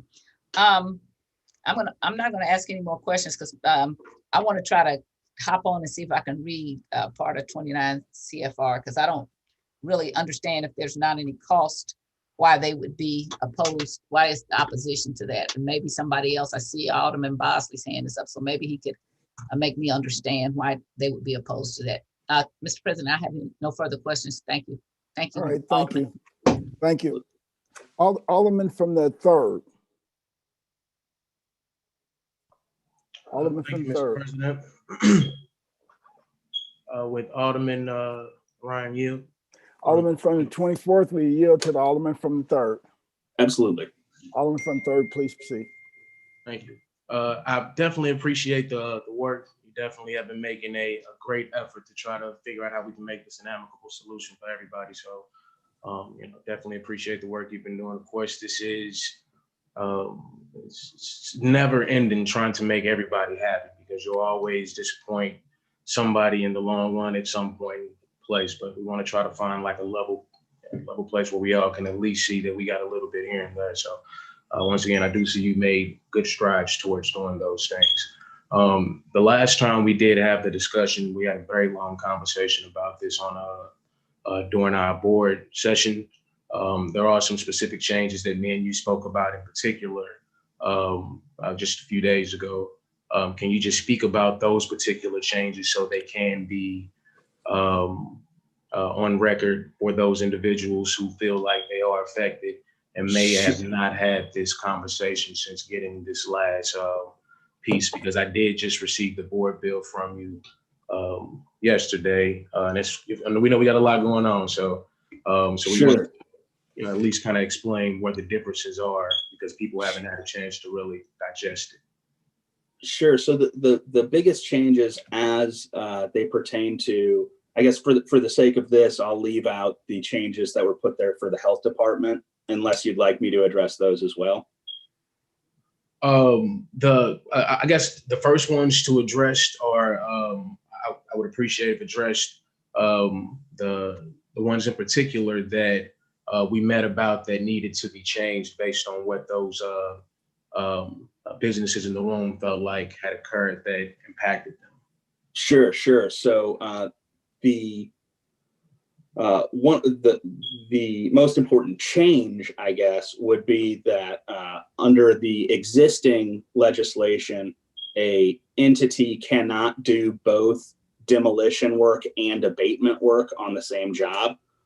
When we sat down with the contractors, a lot of them brought up what I thought to be a valid concern, that that cuts their ability to make money in half, or they got to go and scramble and find twice as many jobs. And the heart of this bill was trying to prevent people from kind of gaming the system and putting workers at risk by saying basically, hey, I can do the demolition and the abatement, and no one is going to be looking over my shoulder. So then I have no real incentive to do this the right way. I'm going to do it the way that I can make the most money. And so then we brought in that third-party air monitoring in order to not have kind of the fox watching the hen house. We have the third-party air monitoring, and that was a request of the minority contracting group.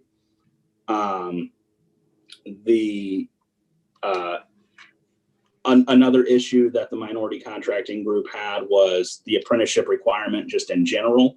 Now that was because as a result of the legislation, kind of day one, they were going to have to go through this apprenticeship program. And they said, hey, we've been doing this work for some time. We shouldn't have to take a week off work to go to do work that we've been doing. So we raised that threshold from $0, that if you're doing asbestos abatement and it costs $1, you got to go through this. We raised that to $75,000. Now the average price of demolition in the city is $27,000. So that allows for a large chunk of the work that's currently being done, that they are currently doing, to be done. And they even said, well, we want to be able to grow our businesses. And ultimately, I think if the average job is $27,000 and you're looking at a $75,000 threshold before you have to go through this, that's a pretty substantial job. I think that a lot of folks would love to be getting $75,000 jobs regularly. So then lastly, and I think very importantly, because I think that this is a great solution that was brought to the table that I just hadn't considered before.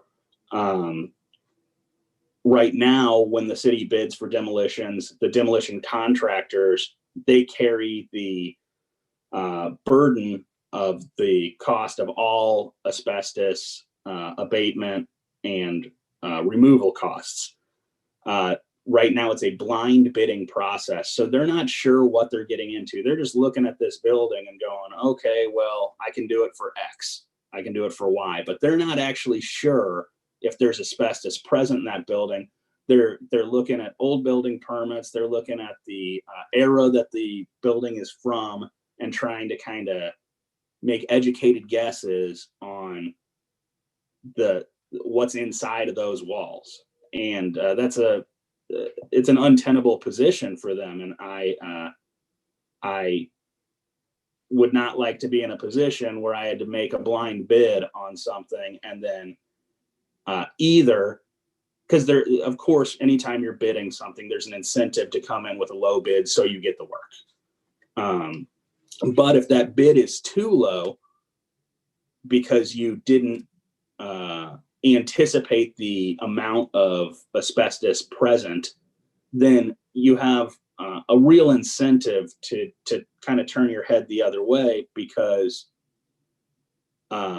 either you're going to do the work the right way and feel the pinch on that financial squeeze from coming in low on your bid, even though there was more abatement and remediation than you thought there was going to be, or else you got to turn your head and not do things the proper way if you want to maximize the profits on the job.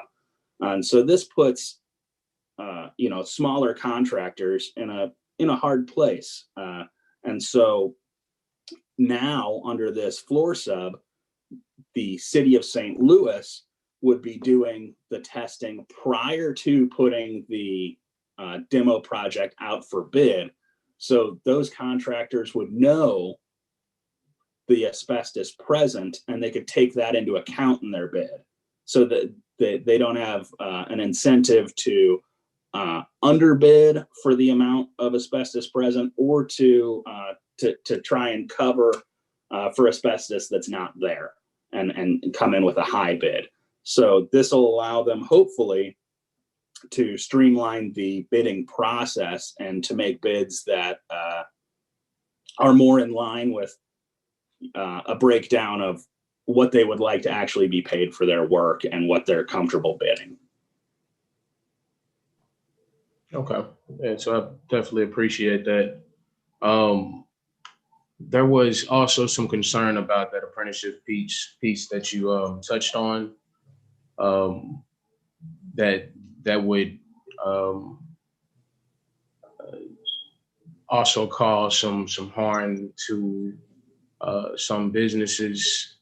Could you kind of talk about that a little bit? Sure.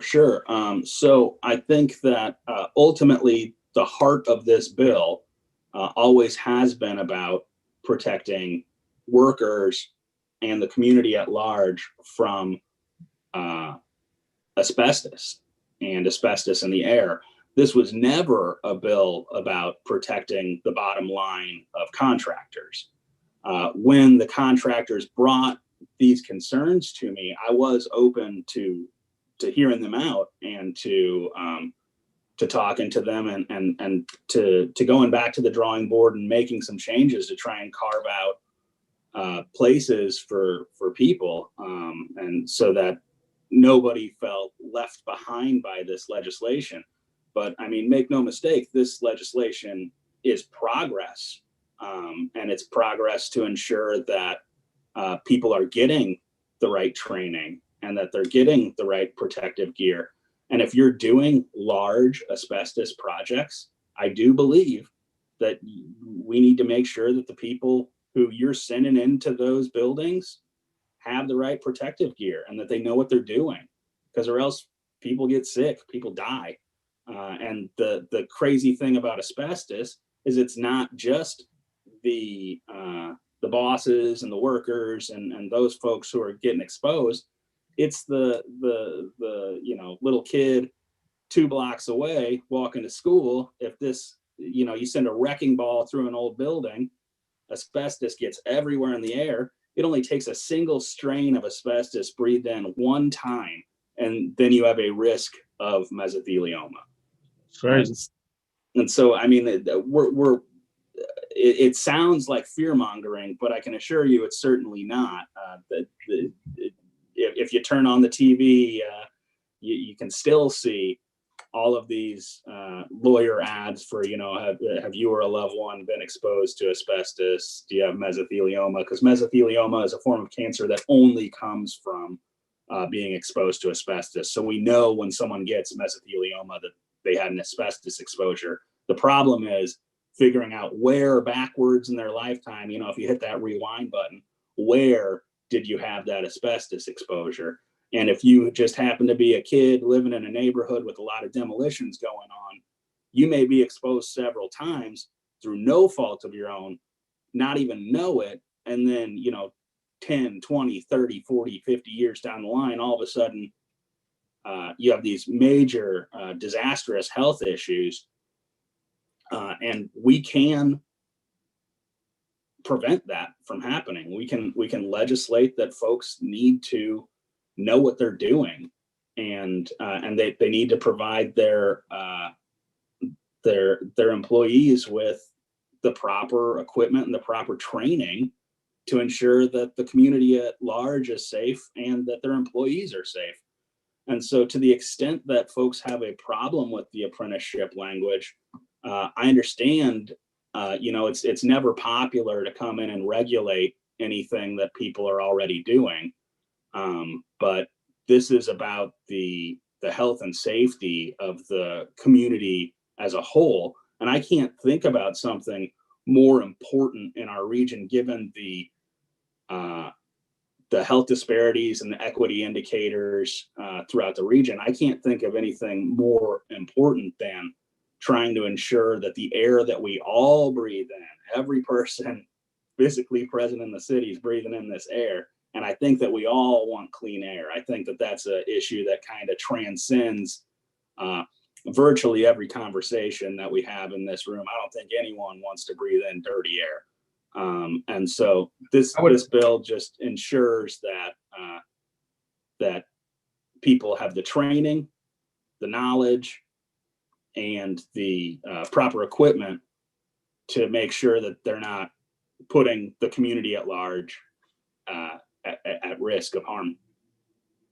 I agree with you, and like I said, I appreciate that. I think the contractors also agree that those things are very important, and they want to make sure that the workers that they work with get to go home at night and spend the checks that they get, and not have to spend it on medical things that occur on the job. So I definitely don't think that is the reason they had some discontent with it. I think their discontent came from how it is that those apprentices get certified, who runs those certification programs with the state. My memory serves me correctly, there was some misunderstanding of who exactly would be able to certify these folks, because there was some language in the state that was a little bit vague. Can we? So the apprenticeship program ultimately is the requirements of that are ultimately dictated by the United States Department of Labor. If you go to apprenticeship.gov, it lays out a lot of how these programs work. And this is just the Department of Labor's kind of minimum standards in the way that work should be done. And I mean, specifically for asbestos, is there, what organizations, I'm sorry, I don't mean to cut you off. Sure. To try to make, I guess, my question a little more clear. What organizations specifically right now would be able to certify these people, these contractors who have workers that are not certified specifically right now to do any asbestos removal through demolitions? And had they, if they come across a contract like that and they do have workers that would normally, I guess, be deemed an apprentice, but for that particular project, because they don't have certification, who would they go to get certified specifically within our city or within? So ultimately, these asbestos apprenticeship programs would have to be set up, and that's the purpose of the legislation.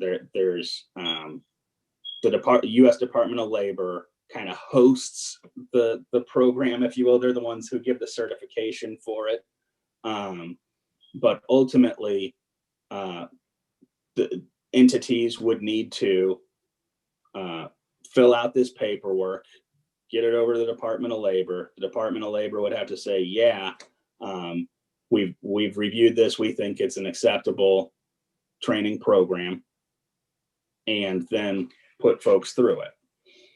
So after putting those folks through the program, or not necessarily after being approved by the Department of Labor to set up such program, then these contractors would then have the ability to send their folks in to retrieve and get these contracts. Yes. Okay. So I guess during the time where these companies or that there are these programs aren't existing like right now, are there any at all that exist right now in the city? I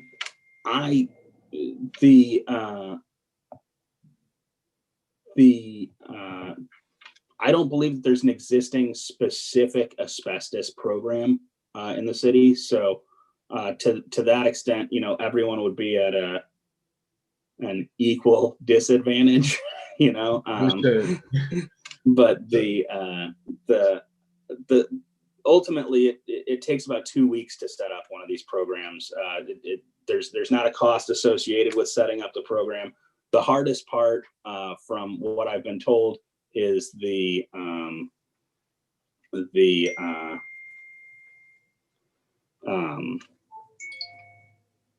getting trustees on board to actually sign the paperwork and get the stuff through. Okay, so why is that a hard part? I don't believe that that's a hard part. I think that's the hardest part. Okay. Understood. So just, I guess, for the sake of the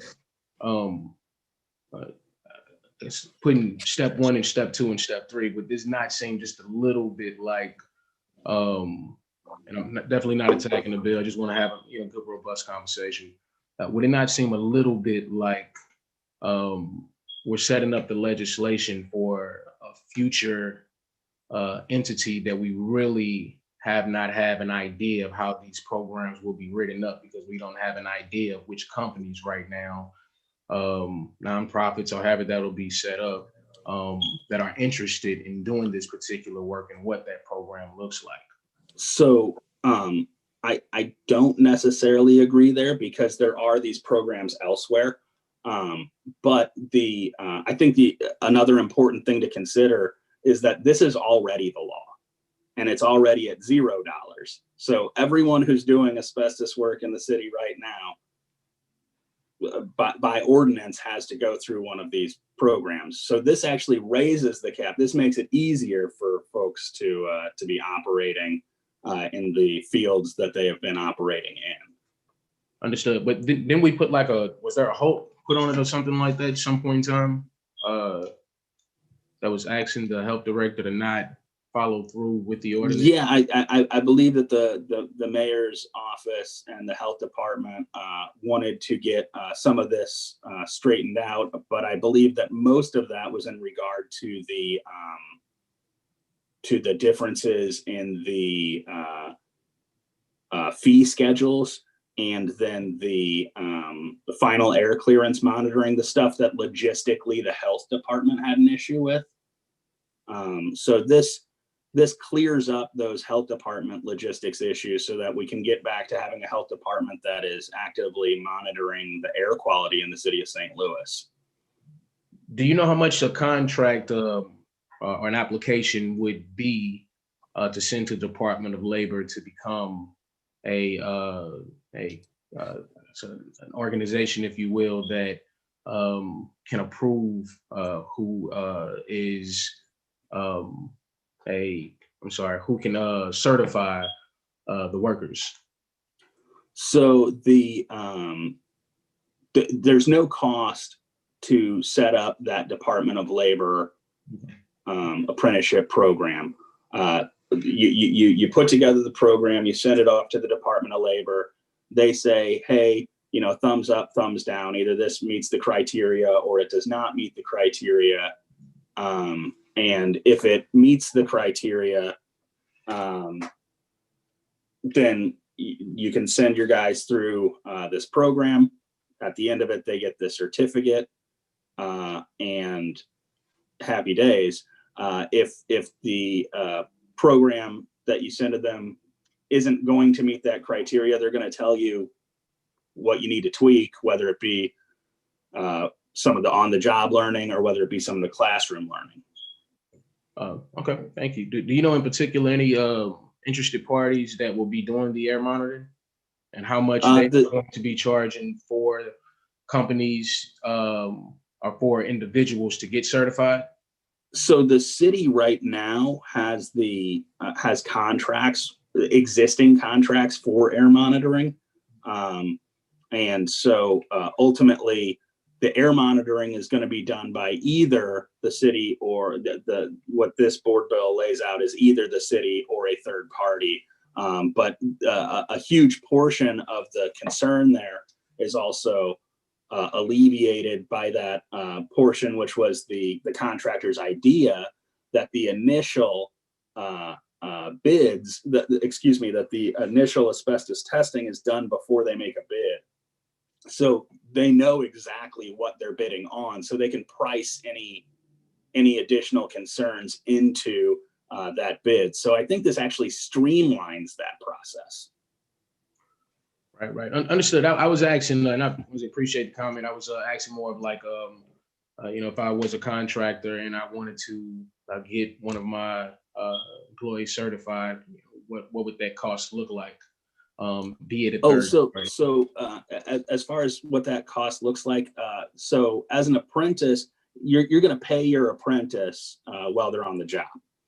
I'm sorry. I mean, the cost for the apprentice to get certified at one of those second party, those third party certification programs. So ultimately, that would be up to the folks who created that certification program, but there's no cost to create that program. So the hope would be that several of them would develop in the area. Okay, understood. Well, I appreciate that. That was one of the biggest pieces that were being talked about and needed to at least have some breakdown to, so people can go back through and see where it is we are and how it is they may or may not be affected based on the bill. I also have a question here on section 4C. It says, let's look at my computer just, there we go. Says the building commissioner shall not issue a permit for the demolition, construction, reconstruction, alteration, or occupancy of any building, structure, or business unless the Commissioner of Health and his or her designee within the City of St. Louis Department of Health has reviewed applications to which this chapter may apply. I just want some clarity on that. From my understanding, because and just reading through it, that would mean I guess we raised it to $75,000. If you were doing like a renovation over $75,000, construction over $75,000, trying to get an occupancy of any building, that means that the Commissioner of Health or his or her designee would have to review your application first for you to have that permit issued. Is that correct? Yeah, that's my understanding there, is that, if we're trying to make sure that if asbestos abatement procedures are going to be happening, that the health department is aware of them, and that this board bill would come into effect. Would it not make more sense, because the building commissioner issues the permits? Would it not make a little more sense to have them, send some type of a document down for the approval of a permit? I would think if I went to building division and I paid a fee and a fine for a permit, or an inspector to come out and have a permit issued, and then have to go to the health department also, that would seem like I'm, first of all, there's a cost associated with it. I am definitely paying twice for a permit that one person already said I'm able to get. Secondly, I think the departments it would seem like they aren't working in tandem, because if one department is saying yes and one is saying no.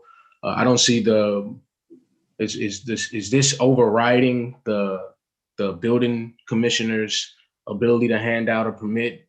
If Frank Oswald today said, hey, you're doing a construction of XYZ, and we came to the office for electrical permit, or it's $75,000 for something that we're doing inside. Just, when their department approves this, not the building commissioner, but under these rules, from my understanding, the health department has the authority to come in and say absolutely not. So the health department is ultimately in charge of, the air monitoring and air safety, air quality here. So all that Oswald would have to do is check with the health department first, and then the health department has to sign off on this if there's asbestos present. Right, understood. But also the health department would have to come in and monitor that area first before giving that approval to Frank Oswald, correct? That would be up to the health department. They need to review, ultimately, is what this is saying. And then if if the prerequisites for abatement procedures and practices are met, then go ahead and issue. Understood. Was this in the previous bill? I believe so. Okay. I definitely missed this part. Would have had some conversation on it. I don't know. I know once again you've done a great job at working towards putting this in a position where we all can have some relief on what initially brought stress. But I also see it's just a few things that I'd like to dig a little bit more into. I really don't know if I like the idea of the health department having that much authority over issuing permits that are not specifically only dealing with air quality. I think the way this is written, it's a little vague. If I'm correct, if I'm wrong, please kind of help me so I can see it a little clearer. But it's almost like the health department has more control over issuing out building permits for construction and reconstruction. I understand demolition. If this was all about demolition, I wouldn't be having this particular conversation. So they do, but only on projects that fall under the purview of this bill. Which would be any project that would be construction, demolition, alteration. So that would cost over $75,000. Well, but you also have to take into account that most single family homes are so virtually every single family home is exempt from this. This applies to 4 families and larger is where this whole legislation starts. So for the single family homes, as many of the homes that are being demolished are, they're single families or 2 families. This bill doesn't even come into play. Right. Understood. I'm just looking at it from perspective of how much is coming down the pipeline. Alderman Muhammad has $90 million development coming. And of course, it's going to be brand new, so I don't think there'll be no asbestos there. But certainly certainly will be demolitions that'll take place. I'm not sure it'll be $75,000 worth.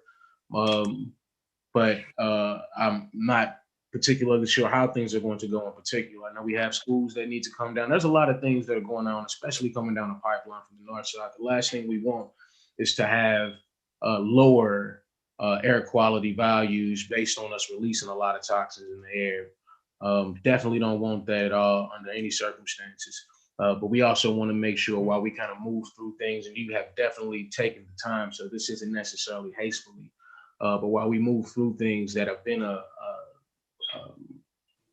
long, something with a history of a long problem. We've had very, very bad air quality for some time now.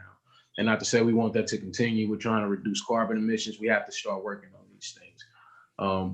But with the development that is coming and the people that have been here within these neighborhoods, the smaller contractors who are feeling some type of way about these things in particular right now, it is, I think, within everybody's best interest, once again, to ensure while the larger corporations and entities, contractors are coming in, that we always support these lower contractors and give them every ability before changes come to be able to move and ride the wave of change, because change is coming.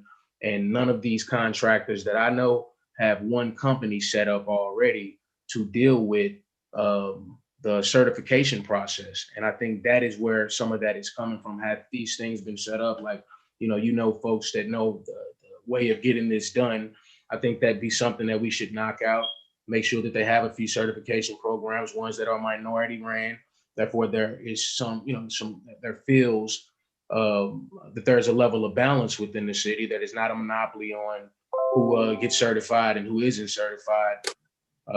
Therefore, these type of feelings won't be communicated constantly throughout the communities where these minority contractors are working in. So like I said, I appreciate it, definitely appreciate you working on the bill. Can I just address a couple of the things you said there? Actually, first off, I was mistaken when I said 4 families. It's actually 5 families and larger. So 4 families are also exempt from this. I think it's also important to note that this is as the health department deems appropriate. So if they don't deem it appropriate, then they don't. So there's no reason that the health department couldn't carve out an area and say, oh, well, we don't deem it appropriate to deal with that in this area. And the hold of the permit is actually just tied to getting an appropriate number for bidding. Yeah, I hope that helps to clear up some of the some of the questions. But it is always good to have clarifications. Of course, we don't have a lot of, I'm not going to say there's a lot of very, very large buildings, some 3, 4, 5, 6. So like I said, a lot going on. I just want to make sure everybody has a chance to be able to adequately reap the benefits of the progress that's happening. I couldn't agree with you more. I hope to see these programs start up and to see workers of all types go through these programs, and ultimately I think we'll be a safer, better, and more vibrant city for it. Okay. And one last thing I'll ask, if you would commit to in the event that we see that there is some type of a monopoly or some type of a trail, or if you can, a trend of only a select amount or select type of people, corporations or entities that are monitoring that program, or and we have the third party piece being played more than the actual city. Would you be with ensuring that those things are balanced in a way where we have minorities that are also able to give certifications to minorities? We know, like I like the unions. I have friends in the unions. I think the unions have done a good job of trying to reach back out, but they also, once again, have left a very, very, it's a long history. We're all moving past that. There are great things that are going on. Everybody's trying to work together at these particular times, but to also do that, everybody has to be on some type of a balanced playing field where you can make good choices. It's good to have options. So would you be willing to help, make sure that there are options if these contractors feel in any way that they are sending their folks and they aren't getting certified, if they are sending up their proposals to the department and for some reason or another they are not deemed good enough to be a company that can certify? 100%. And I hope that that the conversations that we had at your office and since then, I hope that they go to show that I am a good faith actor here. I'm willing to come back to the table. I'm willing to push, because ultimately this isn't, to me, this isn't a union, non-union type thing. This is a worker safety thing, and this is a community safety thing. And so if people are trying to meet that criteria and they can't for whatever reason, if it's just like a paperwork issue or whatever, yeah, send them my way, and we'll do our damnedest to make sure that they can get through there, because ultimately I want people to have gone through this program so that they can be making the best decisions and following best practices when it comes to some pretty scary stuff. Man, well, sounds good to me, man. I can definitely, once again, I appreciate it, and I absolutely definitely see that you are more than willing to work things out. 100%. Yeah. With that, I yield the floor, unless you had something else. Nothing further from me. Thank you. Thank you, Alderman from the 3rd. Alderwoman from the 27th. Mr.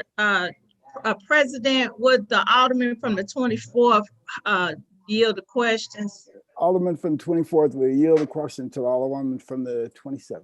Absolutely. Alderwoman from 27th, please proceed. Alderman Ryan, I see that you have been working on this and you've been trying to work with the minority contractors and the unions trying to bring this together. But I guess my question is, were you all supposed to have a follow-up meeting after you had met?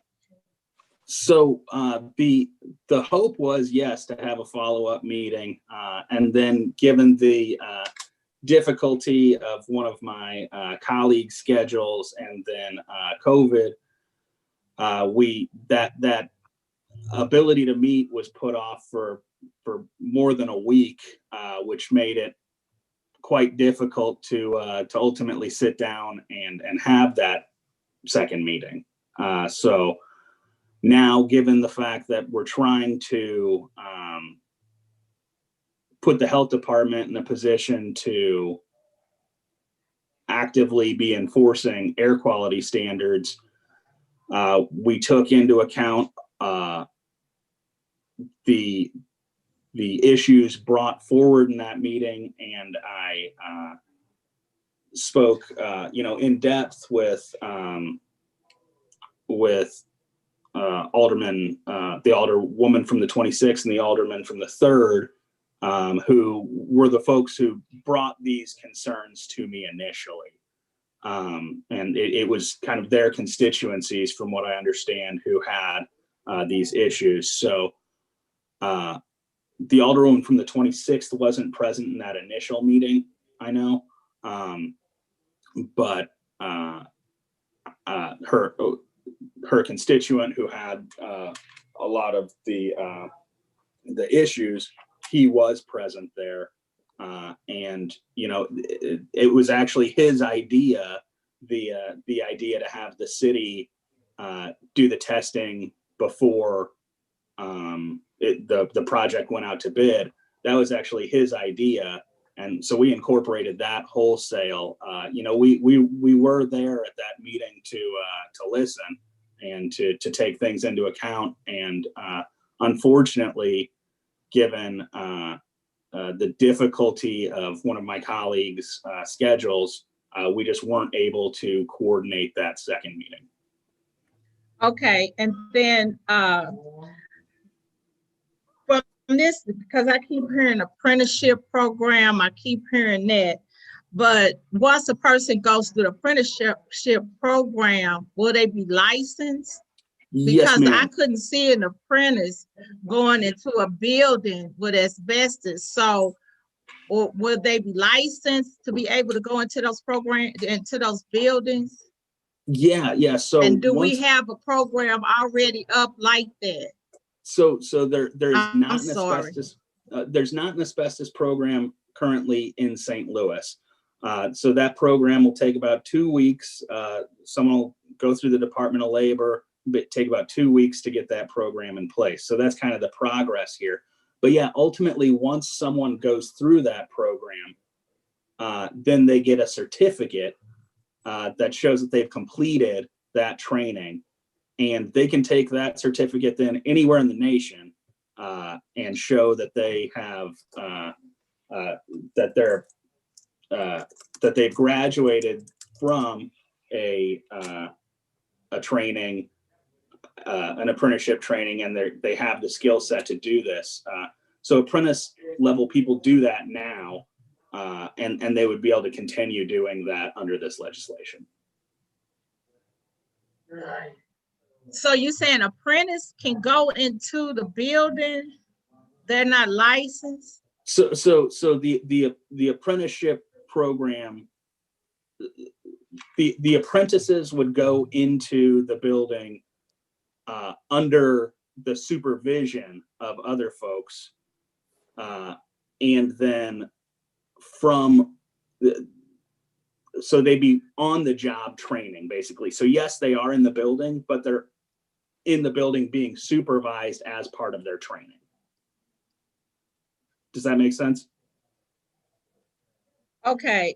It doesn't. It really doesn't, because the young lady that has the cancer, that's the kind of situation I see you putting the apprentice in. No, not at all. So the apprentice. You froze up, Brett. So am I back? Yeah. Yeah, you Okay. back now. So not at all. In fact, the licensure is different. So the apprentice is like a student, basically. So they're going to go in there and under the watchful eye of their supervisor is going to be learning this on the job. So with Miss Page, who came in and spoke with us, she wasn't being supervised. So this program is to have someone kind of watching over the workers as they learn the trades until they get the proper licensure that we say, okay, now you know what you're doing in here, you can do this on your own.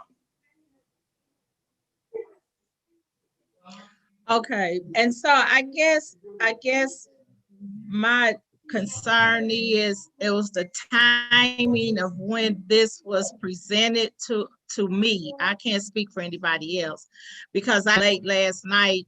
I wasn't called until the 11th hour, and so I did read over the bill, but then the amendment, I didn't get in a timely fashion. And so I'm just asking if you would just consider to, if we could send it back and you work on it some more, because it's just gotten me kind of nervous because it's a lot of ifs and stuff involved in this amendment are clear. And I would feel better if you and the union met with the minority contractors. I'm in support of the union 100%, but we have to make sure that we're playing on level playing fields because the minority contractors don't have the dollars that the unions do. So that's what I'm asking, but thank you for answering my questions. Absolutely. All right, Alderman from the 22nd. Thank you, Mr. President, members of the board. With the Alderman from the 24th yield. Alderman from the 24th, we yield to the Alderman from the 22nd. Absolutely. All right, thanks. Please Thank you, proceed, Alderman. There seems to be some confusion in the community about certifications and who should be doing asbestos removal and how it should be done and what the training requirements are and so on and so forth. So can you just give us a little information about currently how is the certification process done for a contractor to be able to qualify to even bid today? So currently, that's a difficult question to answer because there's this ordinance that's on hold from the health department. So are we going with the ordinance or the practice?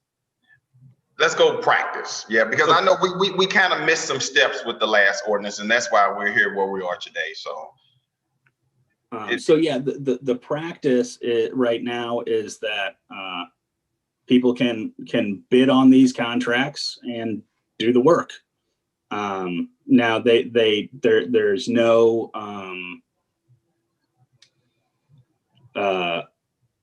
overriding safety legislation in place. There's no educational legislation in place, which puts us in a position where people who don't have the skill sets, you can get the, let me back up. You can get certification through the state. Now that state certification doesn't have a classroom component. It doesn't have a on-site component.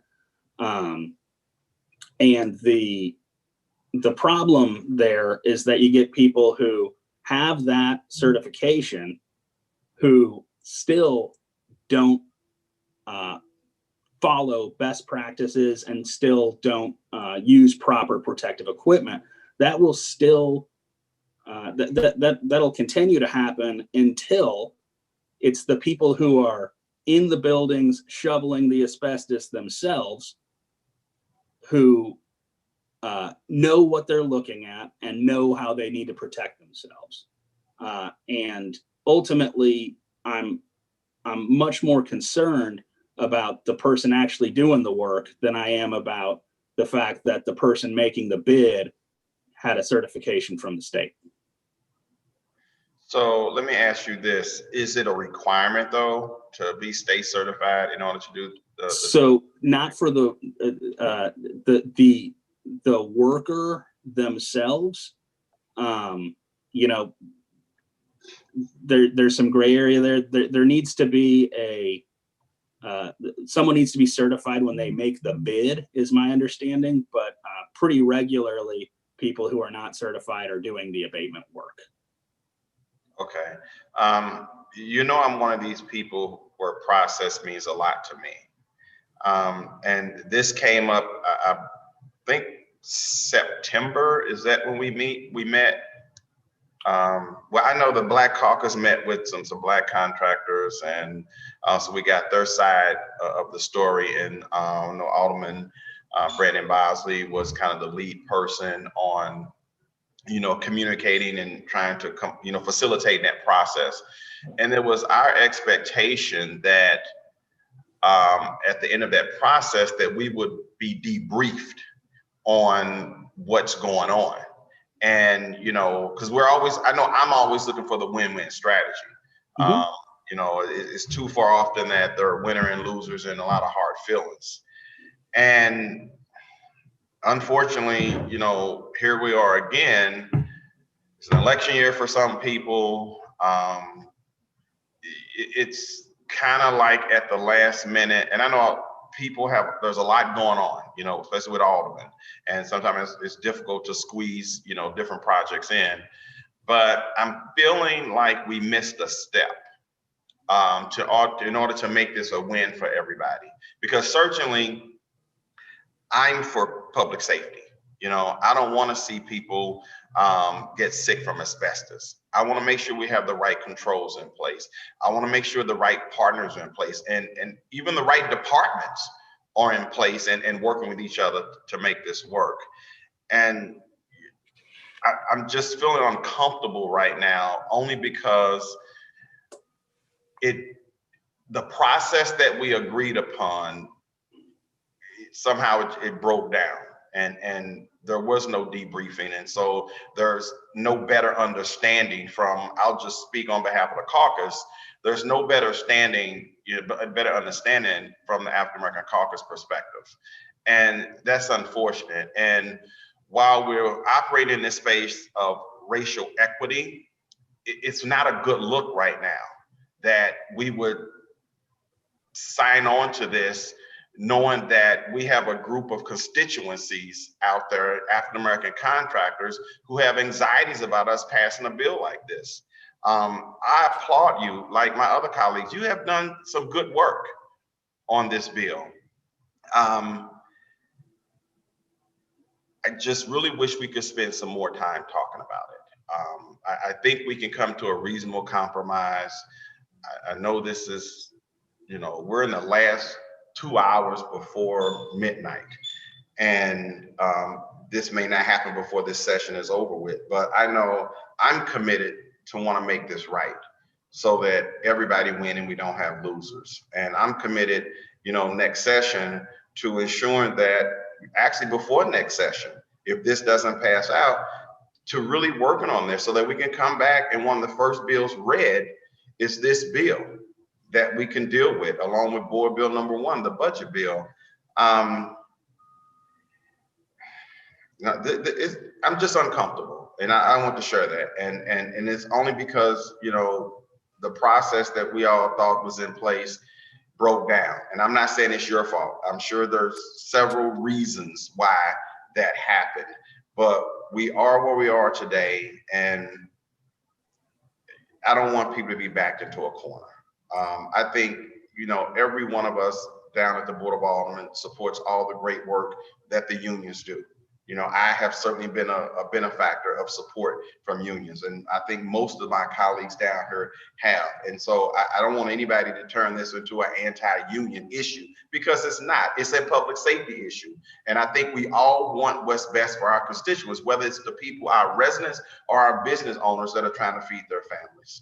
And so I just kind of wanted to put that out there.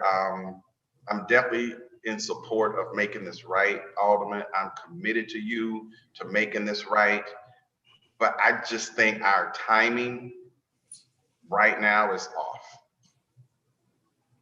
Well, I can tell you that the same thing I told the alderman from the 3rd.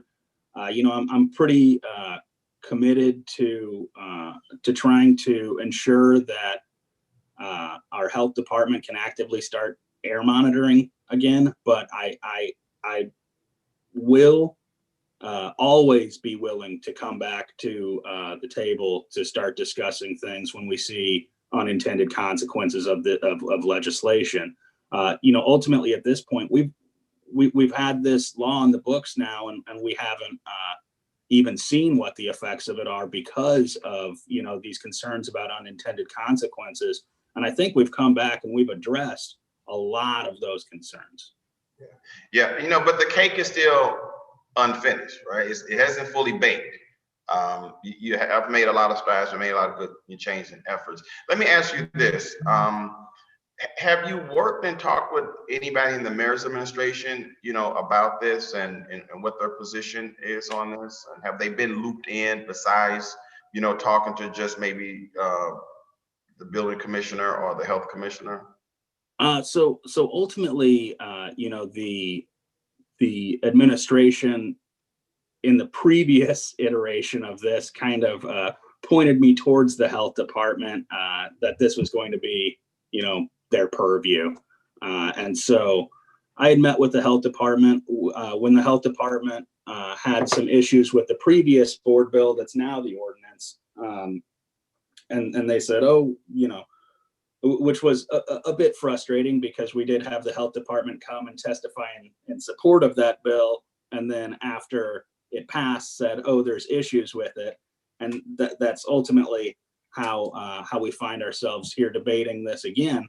But we did make those changes that the health department requested. So that those changes are included in this bill so that we can get back to doing what the health department should be doing and monitoring the air quality of the city of St. Louis. Okay. Again, thank you so much, Alderman. I applaud your hard work. I know you're sincere in what you're doing. There's nothing nefarious going on. And I'm going to have to be present. Understood. Thank you. Any further? Alderman from the 3rd. Hold on, Alderman from the 3rd. The other one from the 11th is raising her hand for the first time. So Alderwoman from the 11th. Thank you, Mr. President. I would like to comment on this measure, please. Okay, please proceed, Alderwoman. Thank you. I just want to mention that I don't know where we got this union versus non-union. Yes, union contractors might set the standards because of their apprenticeship programs. This is not minority versus non-minority. This is about protecting workers. This is about protecting our air quality. This is about protecting workers versus not wanting to protect your workers because it affects your bottom line. And that's just the fact of this matter. Throwing the word union around really doesn't have anything to do with this bill, other than the fact that their apprenticeship programs might set the standard. So thank you. And I support this bill. All right, thank you. Alderman from the 3rd. Thank you. Would Alderman from the 24th yield? Alderman from the 24th, we yield a question to the Alderman from the 3rd. I will. Alderman from the 3rd, please proceed. Thank you, Alderman from the 24th. Quick question. Has the health department had the chance to review the bill as it sits right now? I have not gone over the final bill with the health department. We did incorporate all the changes that they asked for in the bill, though. So if they were to come back like they previously did and said that, hey, there are more imperfections here that we'd like to correct because we are going to be the ones doing the work, would that kind of be the same situation that played out kind of the first time, and them supposed to carry out the deed, but not feeling like this is the right way for them to be handling the business you'd like them to execute? Yeah, you know, ultimately, I think we have a problem in society as a whole sometimes for not not respecting expertise. I can tell you that I am not a health inspector. I don't even pretend to be. The health department knows a heck of a whole lot more about air quality and things of that nature than I do. If they come back to me and they tell me that you know, there's some issue regarding you know, air quality, the health, or the logistics of the thing, yeah, I'm going to be right back at the table. So there is some opposition to some degree. I just got some. I can't. I'm throw names out there, but personally, I can show you. But you know, there's some people who feel like they have not had a chance in the health department to read this, and it still has issues. And just so I can address the piece about the unions, I only brought up the unions because that's what the contractors brought up. So sometimes folks want you to be a voice for what it is that they are not able to say publicly. You know, they said these things privately in the rooms with us, and we're supposed to be the voices for the people we're trying to help. So it's not about my personal feelings or, you know, what I personally think about you know, what the intent is as far as the union, this or that. It's not my goal for bringing that particular part up. It was only to ensure that I did speak that voice for them, and them saying that they feel like, and not just the unions, if they named anything else, I would have named something else. You know, I would have named everything that they named, right? So it's just, sure. If they were here speaking, you would have heard them say that. I don't think it's a union versus non-union thing also, but the contractors do feel like there's a minority versus non-minority thing here. That's why they are saying that they feel like they are they're at a disadvantage with this particular thing, which is why we all got to the table with them to try to find out why they feel they're being disadvantaged. So, you know, when you say, and not you in particular, you know, when there's kind of the misunderstanding of why things are being said, they're just to represent those individuals who don't have a voice to say them publicly like we do. And I want to make sure that I represent those voices and say what they say if they were right here, and not hold my peace. I'm not a contractor. I don't live with that job. Don't know how every single night they're working out the numbers to try to figure out how this will particularly work for them. But you know, when there's grievances like you've done, we try to take a look at that. So as far as the health department goes, I think they should have, because you were working with them in the beginning, maybe a chance to look at this. Also, seeing as they may have some folks who would like to read over it. I know I just got it, but we most certainly have been having conversations about it, or other folks who will be impacted by it and have to carry out these orders, just like, you know, we kind of have had other meetings where other divisions are not involved. And that's not to say every division is going to always be involved in the legislation piece. Sometimes we just direct them to get the job done. I've seen that happen. We most certainly do that a lot. So I'm not negating that, but I think in the best interest of the bill and the health department's involvement with something like this, and them saying that they still feel like things are not right, I myself couldn't support it right this second. Also, I think it'd be good to have something in writing from them that says that they're okay with this.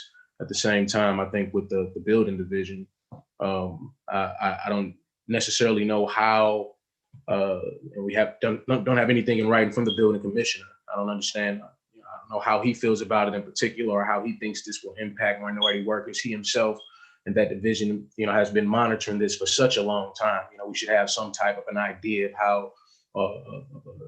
I guess not an idea. We should have some type of an opinion piece on what they think and how they think this is going to be impactful or non-impactful. Therefore, those fiscal things that we're talking about, they can be just worked out with numbers. But we don't have that from the building division. And I think that's also an important piece in ensuring that this whole thing can work out smoothly. But once again, I appreciate your willingness to work hard and doing everything necessary to get this to a particular point where we are working towards progress.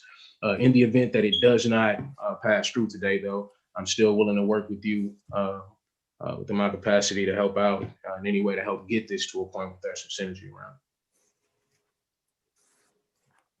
I thank you for that. Right. Alderwoman from the first. Mr. President, members of the board, I forgot to ask the Alderman from the 24th 2 questions, if he would yield. Alderman from 24th will yield the question to the Alderwoman from the first. I will.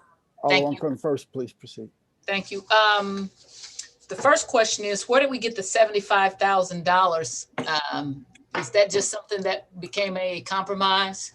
So that was a compromise. It also mirrors the state prevailing wage limit. So when the contractors came in, and they were concerned that the apprenticeship language was there to begin with,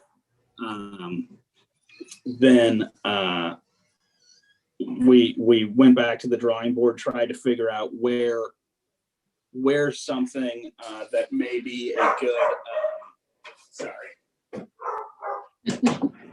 where something that may be a good compromise would be. And we thought, well, a lot of this has been hashed out before in prevailing wage arguments. And so we thought that prevailing wage standard would probably be a fair compromise standard. Okay. And the second question I have is, you're saying right now we don't have that at all. So right now we're enforcing it for every contract or every demolition? So right now the ordinance and the mayor's office has not been enforcing this ordinance at the moment while we try and hash some of this out. But right now the ordinance is for if any money at all is spent, $1 of abatement, and you would need to go through this program. So we lifted that up to a $75,000 cap, with the understanding that the average demolition was $27,000. So a huge portion of demolitions, even the demolitions that were not already exempt from this, because all residential structures, 4-family and smaller, are exempt from this legislation to begin with. This is about big buildings. Okay. So I'm really leaning towards supporting it. But again, I just got this last night. And I also didn't get a chance to speak to the person who brought it to my attention, which was a Black female demolition contractor. And I know sometimes what I think is perfectly okay, they may tell me, but see, you don't understand this. I didn't understand when you first bought it, I was for it. And that's why I think you got unanimous consent. And then only when I heard from the minority contractors did I know what the problem was. So, would there be a harm if we held this and brought it? I just want another week. I wish it wasn't even a week. I wish I had it before that. I just want to be able to talk to the people that I know to see if this is something. So what would happen if we held this and perfected it next week? So I guess the only potential harm there, and I'm saying potential because I'm not fully aware of our schedule at the moment. I know that there's the potential that we have some additional meetings in order to pass some of the COVID protection, COVID funding stuff. So I think the harm would be that if we went on another legislative break without allowing for legislation to be in place for the health department to be monitoring the air quality throughout the city of St. Louis. given the fact that we're kind of in the 13th hour of the session here, and you are the chairwoman of rules, so I know that I'm probably out of line if I question you here, but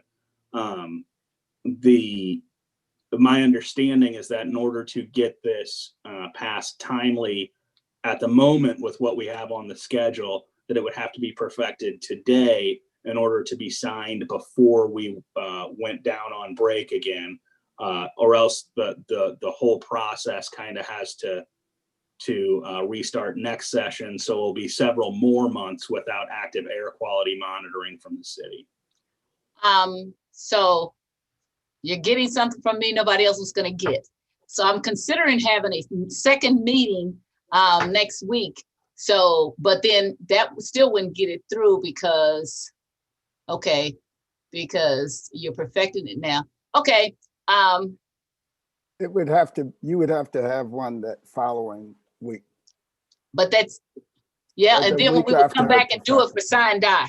Yeah, right. exactly. I could do it, right. Yeah. Okay, and I've been hearing from a lot of people and they really don't know what they're asking us because I'm literally, and the clerk knows, circles under my eyes from trying to get everything that's on this agenda right now. When I tell you I got up for a couple of days at 4 o'clock in the morning to make it happen, you guys take that for granted, but the staff and the clerk knows that's a lot of work. But I had already considered doing that, and I really was waiting to see what was happening with the COVID stuff so I could kind of schedule that. So if I ask you to do that and you do it, then I will promise you I have to do it because you will be giving us a chance to have one more conversation. So I'm asking you if you will do that. I will do not only the meeting coming up, but another one so that it can be done at sign and die. And am I out of line if I ask Mr. President if that would leave enough time for this to be third read and finally passed? That would be enough. Yeah, it would be enough. Okay. Yeah. Sure. Then Alderwoman from the first, I'm happy to make sure that the conversations that need to be had can be had here. I've been committed to that this entire time. The only concern that I've had is making sure that even if it's an ugly compromise for the moment, that we can get back to actively monitoring the air quality of the city. I think it's very important. Yeah, I think it's paramount. It affects everyone: north side, south side, central corridor, black, white, Asian. That we're all breathing the air. I agree. I agree. And so if folks will work with me on it, and like I said, we may end up with an ugly compromise. And we may. I will tell you right now, I'm pretty much for it. As I said, I have a family member that's died from this, so I understand it. I watched him from a tall, vibrant man, so it is important. I anticipate that we start here, that we get stricter. I think still that's too much. I think that we need to protect people all the way, but I just still want to make sure that I am I'm hearing everything, or I know something that I may not know. So I at least need to speak to the persons who brought that to my attention. Okay. Just wasn't enough time with when I got it from you.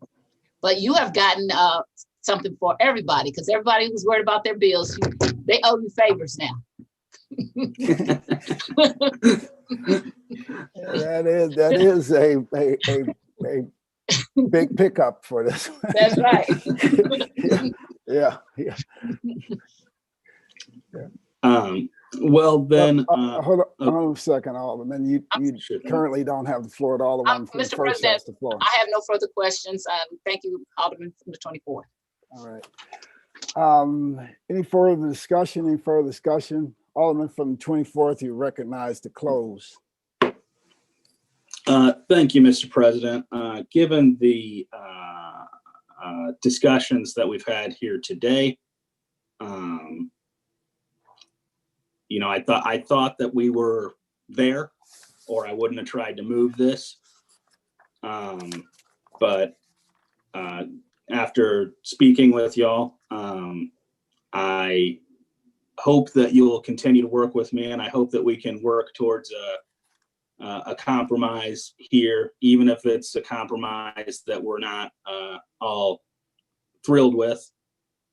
You know, I think that sometimes the best compromises are where everyone's equally unhappy. So with that, I'll put this back on the informal calendar. Madam Clerk, please make note of that. Place Board Bill 44, floor substitute on the informal calendar. So noted. Board Bill 175, sponsored by Alderwoman Ingracia, an ordinance approving a blighting study and a redevelopment plan for 2741 Locust Street redevelopment area. Alderwoman from the 6th, you recognize on the perfection of Board Bill 175. Thank you, Mr. President. I move that we perfect Board Bill 175. Moved by the Alderman from the 6th, seconded by the Alderman from the 9th. Alderman from the 6th, please proceed. Thank you, Mr. President. If everyone hasn't had a chance, there is a floor substitute in everyone's folders. I'd like to introduce Board Bill 175, floor substitute. It's been moved by the Alderman from the 6th. Entertain a second on that motion. Second. Seconded by the Alderman from the 8th that we introduce floor substitute for Board Bill 175. And it's been noted that it is in everyone's mailboxes. Any discussion? Any discussion? It's been moved and seconded that we introduce floor substitute for Board Bill 175. All in favor signify by saying aye. Aye. Opposed? Motion carries. Alderman from the 6th, you're recognized. Thank you, Mr. President. Board Bill 175, floor substitute, is a pretty simple change in light of the conversations that we've had with the school district and Board of Education. This board bill, it was a 90% abatement for 10 years, and we are moving it to a 50% abatement for 10 years. So instead of holding the amount of property tax at about $700, it will be a year, it will be around $2,000 a year that the school district gets. This project passed unanimously out of neighborhood development. It was inadvertently left off of the Jefferson Connector project, which we passed in totality with all the properties about a year ago. And so I would be happy to answer questions and hope for everyone's favorable consideration. All right, any discussion? Any discussion? Any discussion? Alderman from the 6th, you recognize to close. I renew my motion. You need to move to perfect the floor substitute now. Okay, thank you. I will move to perfect Board Bill 175, floor substitute. Moved by Alderman from 6th. Second. Who is that again? The Alderwoman from the 1st. Alderwoman from the 1st. Yeah, yes. You said it so quick I couldn't get. It's been moved by the Alderwoman from the 6th, seconded by the Alderwoman from the 1st that we perfect Board Bill 175, floor substitute. All in favor signify by saying aye. Aye. Opposed? By vote, staying the motion. Alderman from the 6th and perfected Board Bill 175, floor substitute. That is the extent of Board Bills for perfection. Third reading consent. Board Bill 157, 161, 173, 177, 180, 184, 197, 190, 202, 168, 171, 172, 183 as amended, 185, 196, 198, 178, 199 as amended, and 202. Alderman from the 22nd, you recognize on the motion for the third reading and consent calendar. Mr. President, members of the board, I move for adoption of a third reading consent calendar. Moved by the Alderman from the 22nd, and seconded by the Alderwoman from the 27th. Any discussion? Madam Clerk, please call the roll. Alderwoman Tyus. Aye. Alderwoman Middlebrook. Aye. Alderman Bosley.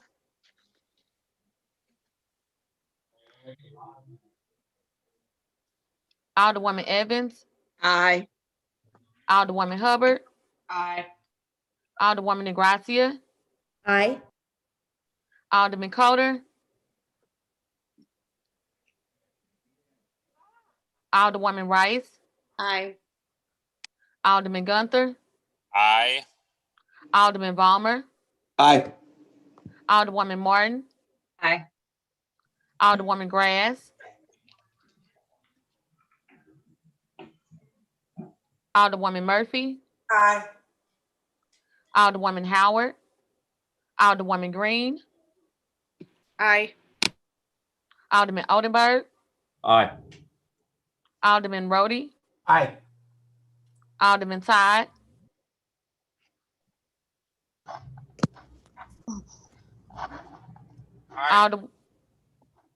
Thank you. Alderwoman Davis.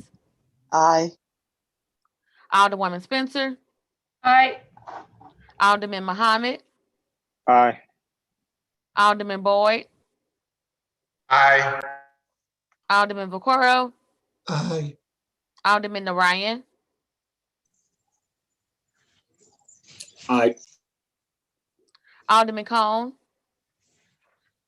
Aye. Alderwoman Clark Hubbard. Aye. Alderwoman Boyd.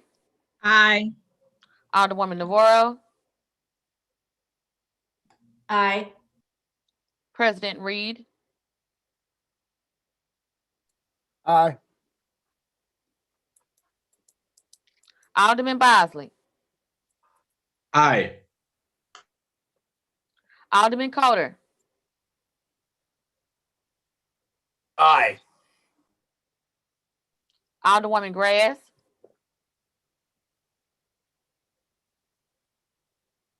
Alderwoman Howard. 27 aye votes. By your vote, sustain the motion of the Alderman from the 22nd and third read and finally passed the aforementioned bills. Third reading report of engrossments. Board Bill 212 Committee Sub sponsored by Alderman Boyd, President Reed, Alderman Vaccaro, Alderwoman Howard, Alderman Collins Muhammad. An ordinance submitting to the qualified voters of the City of St. Louis a non-binding preferential vote authorized by Article 2, Section 9 of the city's charter to vote on the question of whether the city should close the Division of Corrections Medium Security Institute in order to assist the Board of Aldermen, Mayor, and Comptroller in the management and direction of the medium security institution. Alderman from the 22nd, you recognize on third reading, final passage of Board Bill 212 Committee Substitute. Mr. President, members of the board, I move for third reading, final passage of Board Bill 212 Committee Substitute. Entertain a second on that motion. Seconded by the Alderman from the 23rd. Alderman from the 22nd, you recognize. Sure, Mr. President, we talked at length last week about this. This bill simply puts on the ballot whether or not the constituents would like to close the workhouse. All right, thank you. Any further discussion? Any further discussion? Alderman from the 22nd, you're recognized. Alderwoman from the 8th. Thank you, Mr. President.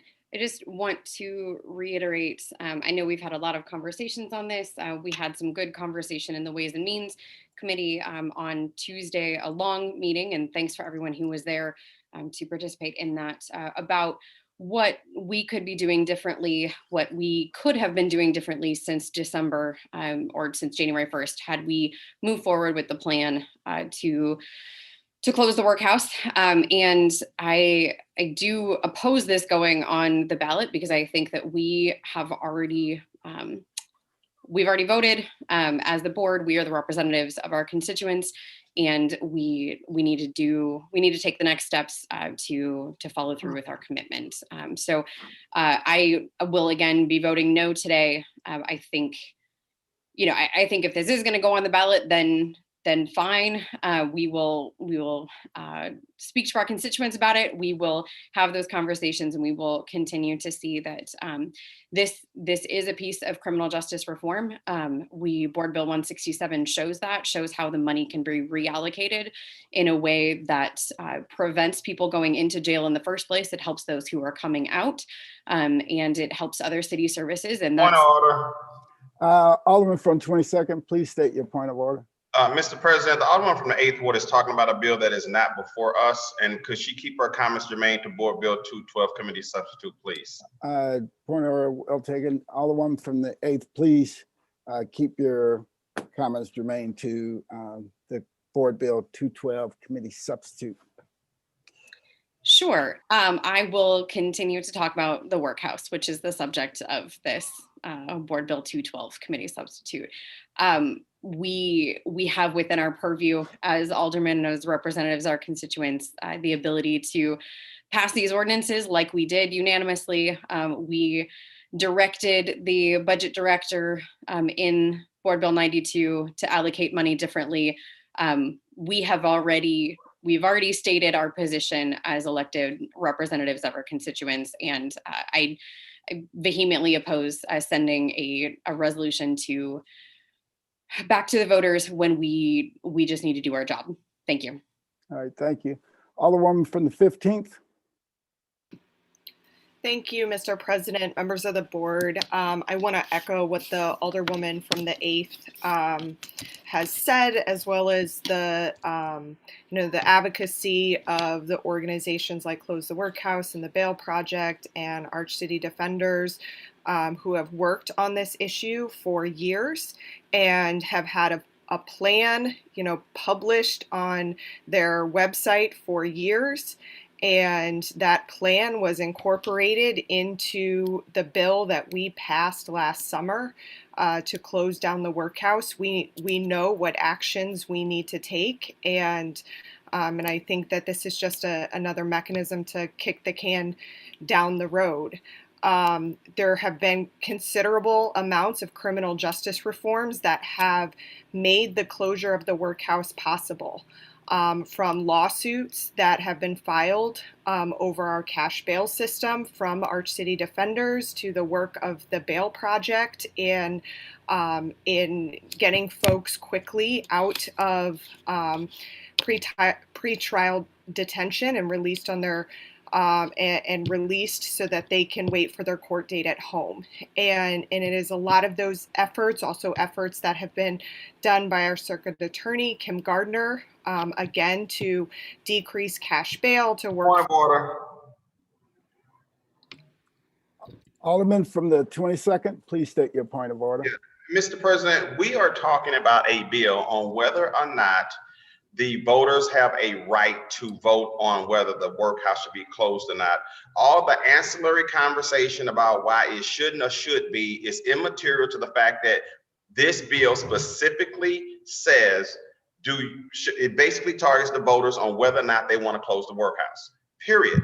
And I think that all comments should be whether or not it should go to the voters, period. Not all the great work that's been done by organizations and so on and so forth. The comments. Alderwoman, hold for a second.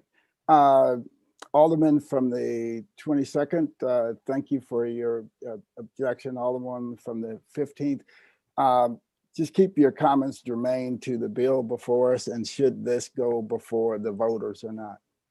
Thank you. The previous time we debated this, the comment was made that closing the workhouse is not criminal justice reform, and I am responding to that accusation by pointing out all of the reforms that have led to this point. And so what I'm saying is that taking this to a vote at this point in time is moot. We have the ability to defund it, to close it, to do our jobs, to live up to our previous commitments without this needing to go to the voters. I'm indifferent in a lot of ways on whether this goes to the voters. The voters are going to say to close this down. And like I said last time, I am happy happy to put the organizing capability of the Close the Workhouse campaign up against any other campaign that is going to run against closing this. I just think it's a moot point. I think that the folks in our communities want this closed. They wanted it closed yesterday. They wanted us to abide by what we committed to do and close it by December 31st. And we didn't do that. And so this is an effort to pass the buck again.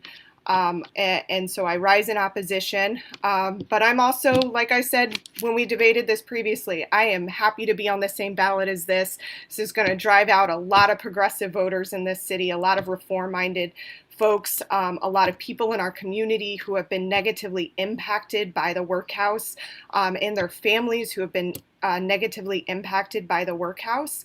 And so I'm looking forward to the voter turnout that comes along with having this on the ballot.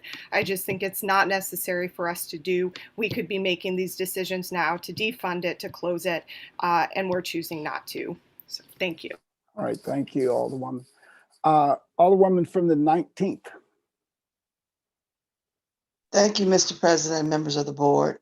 I don't understand the difference between the fact that we have passed a bill that indicated we needed to have a plan in place.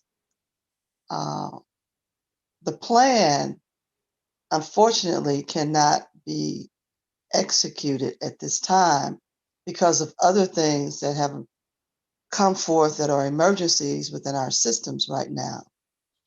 And what is going to happen for us, and which I'm very glad to see, that our president is focusing on how people are housed, making sure that we have the correct funding to do the things that we need to do, and most especially working towards rehabilitating people whenever they are housed, whether they have been convicted or not, but giving them that wraparound care that should be available at all times. And so his first step has impressed me about prisons, making sure that we no longer spend federal dollars on for-profit housing of individuals. And that's going to put more of a burden on municipalities to take care of our own. And also they'll be using our municipal jails to house the federal inmates. So we have a lot to discover in the next couple of months. And I'm looking forward to the overall discussions that can go even further. And it'll help people understand a lot of things. Thank you very much. Thank you, Alderwoman. Alderman from the 24th.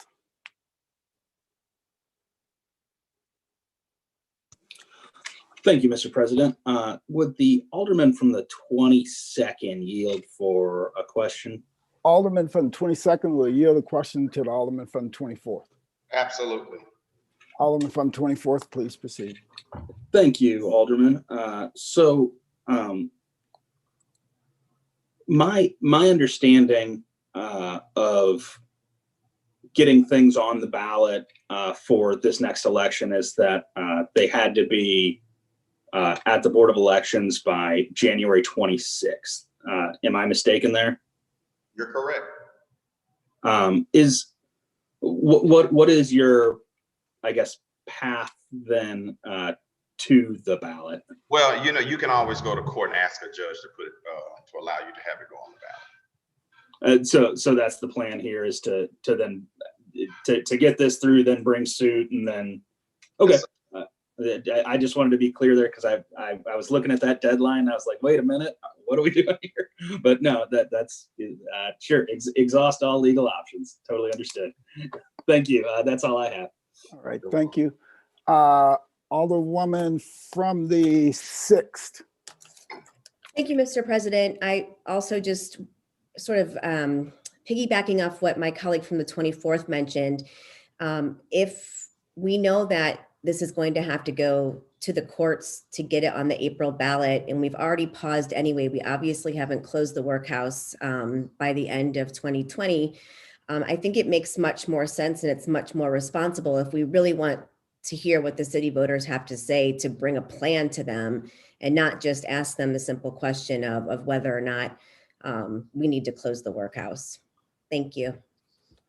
All right. Any further discussion? Any further discussion? Alderman from the 22nd, you're recognized to close. Thank you, Mr. President, members of the board. I want to say that, so the Alderman from the 8th Ward had mentioned about sending this back to the voters. It never went back to the voters. It's the first time to be offered to go to the voters. We hear kicking a can down the road. This is not kicking a can down the road. Again, putting this before the voters has nothing to do with whether or not we continue the process of closing the workhouse. Absolutely nothing. But this hysteria is bubbling up as if it somehow interfere with the process. I'm not trying to interfere with the process. I support closing the workhouse in a responsible way. It has been mentioned that we have been duly voted by our constituency to make decisions on our behalf. Yes, we have, but that doesn't mean that we cannot send things to the voters to get their thoughts collectively on this. I am encouraged by the Alderman from the 15th Ward to rally as many people as possible to campaign to ensure that people say, yes, close the workhouse. It only validates the Close the Workhouse Coalition work that has been done on this issue. It only validates. I am perplexed by the fear that I feel from people about this going to the voters. Mr. President, with that, I close. All right. It's been Renew my motion. Been moved by the Alderman from 22nd, seconded by the Alderman from the 23rd, that we third read and final pass Board Bill 212 committee substitute. Madam Clerk, please call the roll. Alderwoman Tyus. Aye. Alderwoman Middlebrook. Aye. Alderman Bosley. Aye. Alderwoman Evans. Aye. Alderwoman Hubbard. Aye. Alderwoman Ingracia. No. Alderman Coder. Aye. Alderwoman Rice. No. Alderman Gunther. No.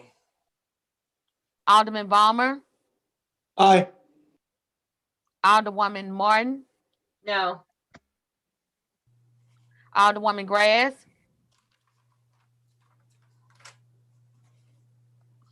Alderwoman Murphy. No. Alderwoman Howard. Alderwoman Green. No. Alderman Oldenburg. Aye. Alderman Rhodey. Aye. Alderman Todd. No. Alderwoman Davis. Aye. Alderwoman Spencer.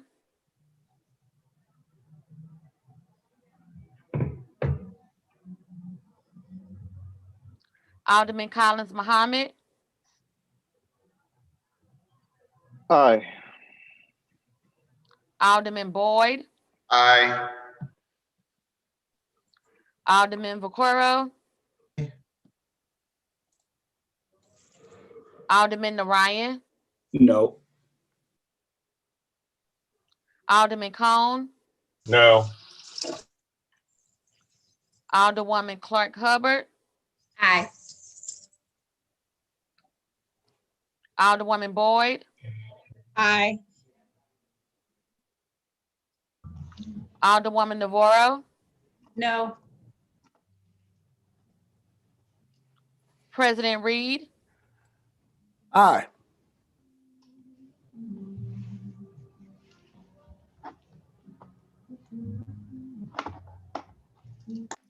Alderwoman Grass.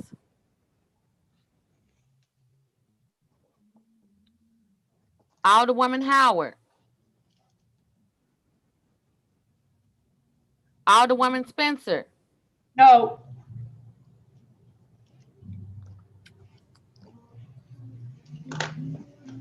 16 aye votes, and 11 no votes. I vote, staying the motion, Alderman, from the 22nd and third read and finally passed Board Bill 212 Committee Substitute. That's the extent of third reading report of engrossment. Report of enrollment.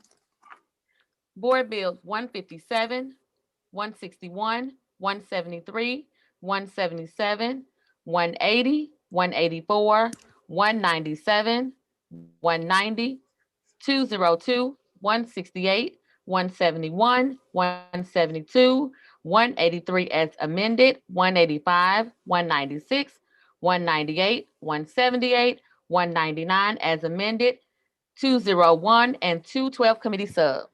All other business being suspended, the president shall in open session affix his signature hereto to the end that these may become law.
First reading of resolutions.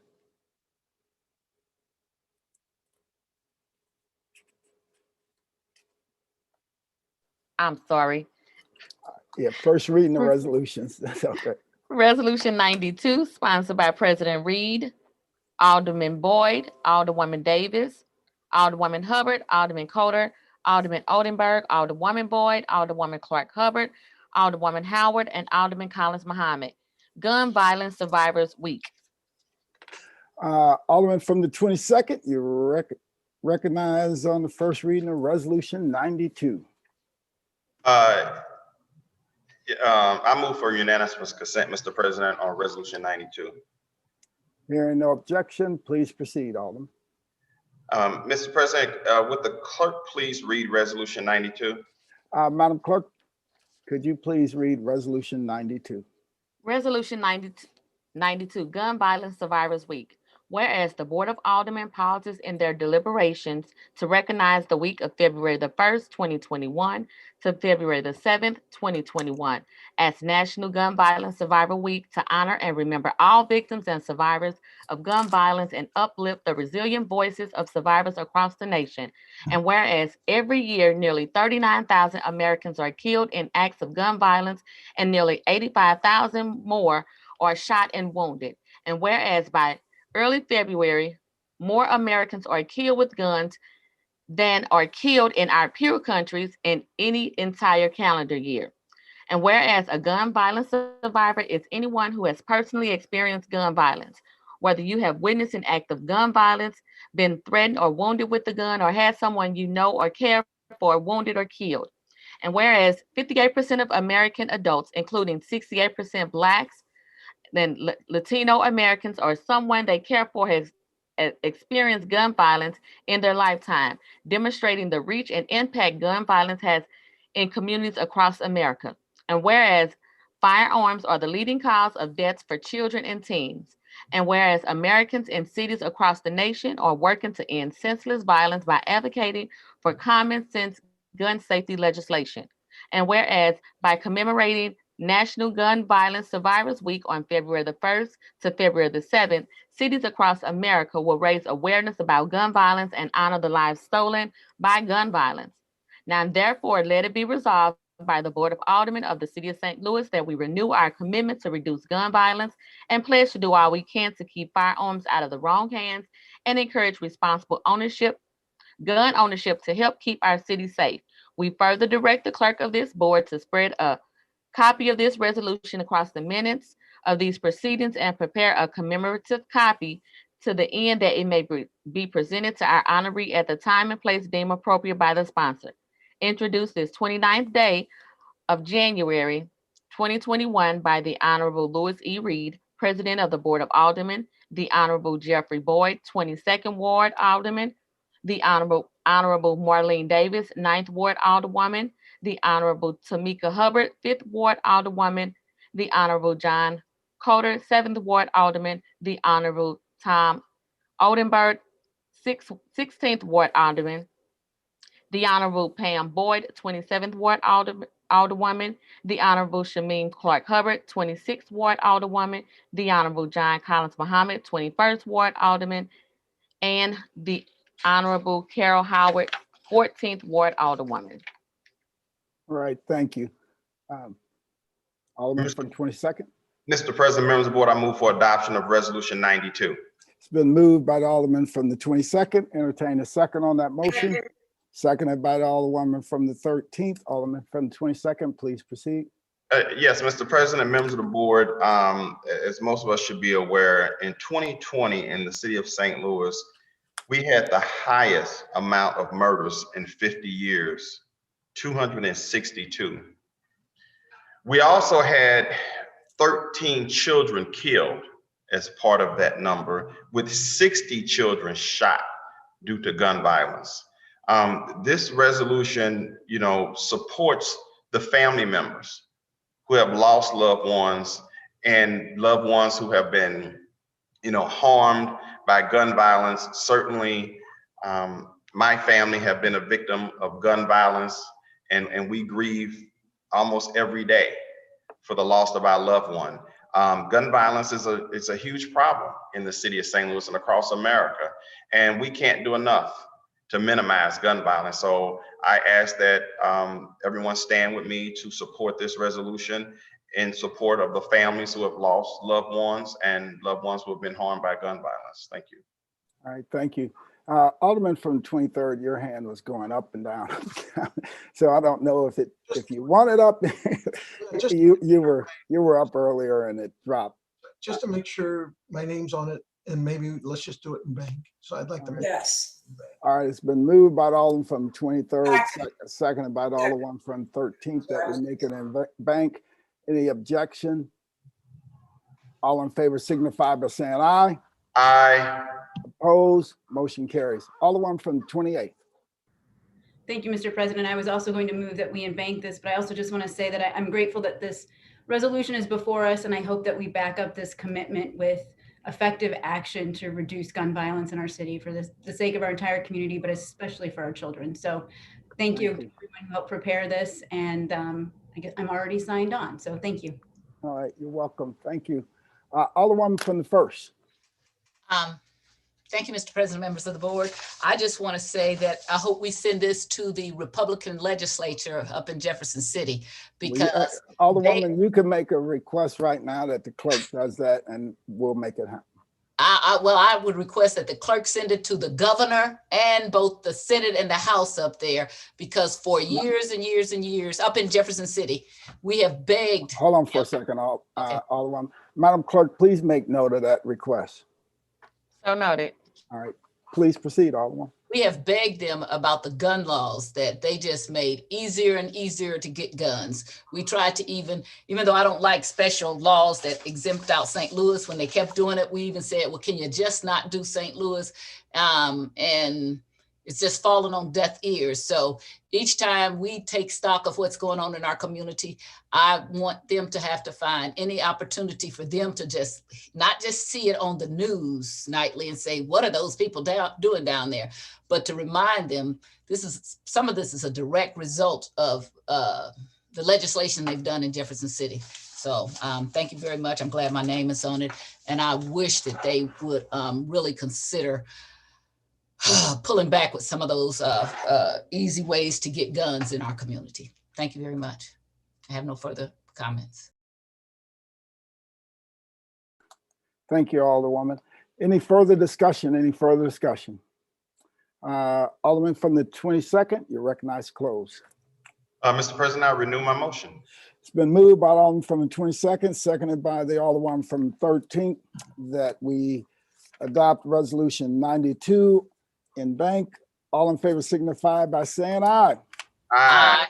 Opposed? Motion carries. That is extend the first reading of resolutions. Second reading. Resolution 78, sponsored by Alderman Vaccaro, amending rules of the St. Louis Board of Aldermen to remove party-specific language. I think that is actually still in Alderman from the 23rd. So I guess the first thing you do is move to take it out of committee. Yeah, because that is still in committee. Objection. Second. I'm second. It's been moved by the Alderman from the 23rd that we relieve resolution 78 from the Rules Committee, and it's been seconded by the Alderman from the 7th.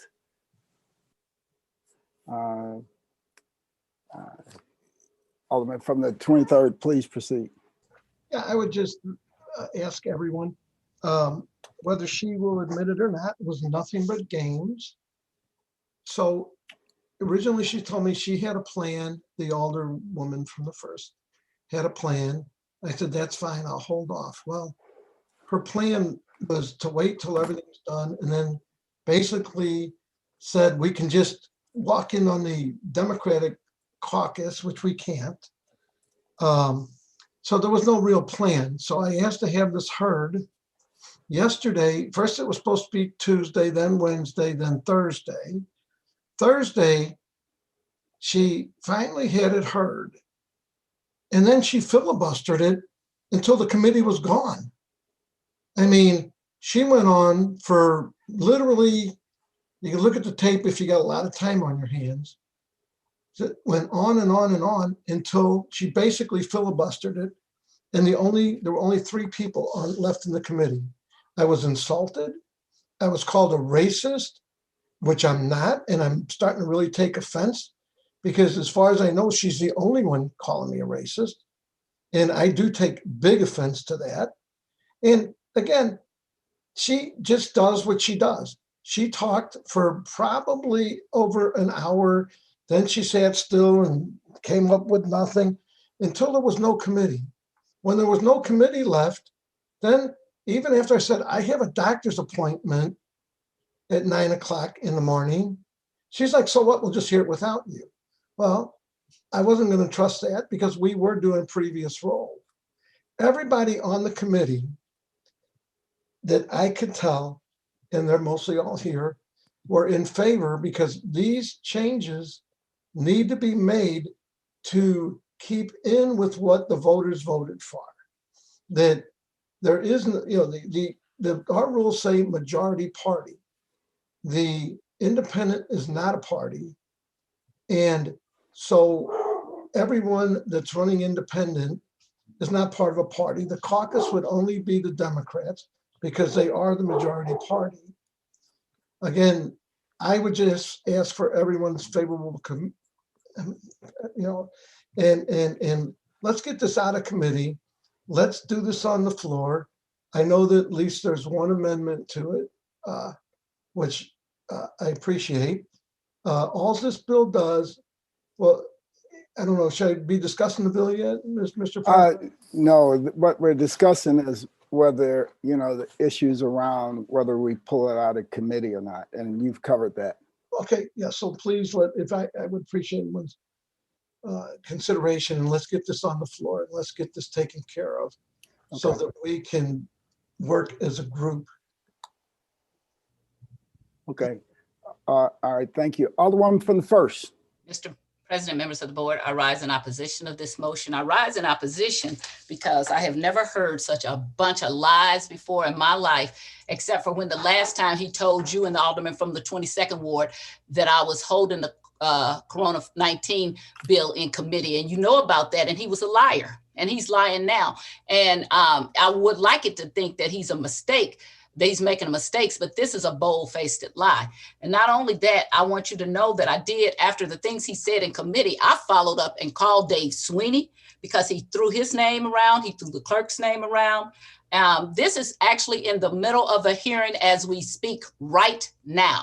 The reason why we just having this hearing is because and you can check, all y'all who don't believe me, on January the 6th, when we came back, I offered then to hear his resolution.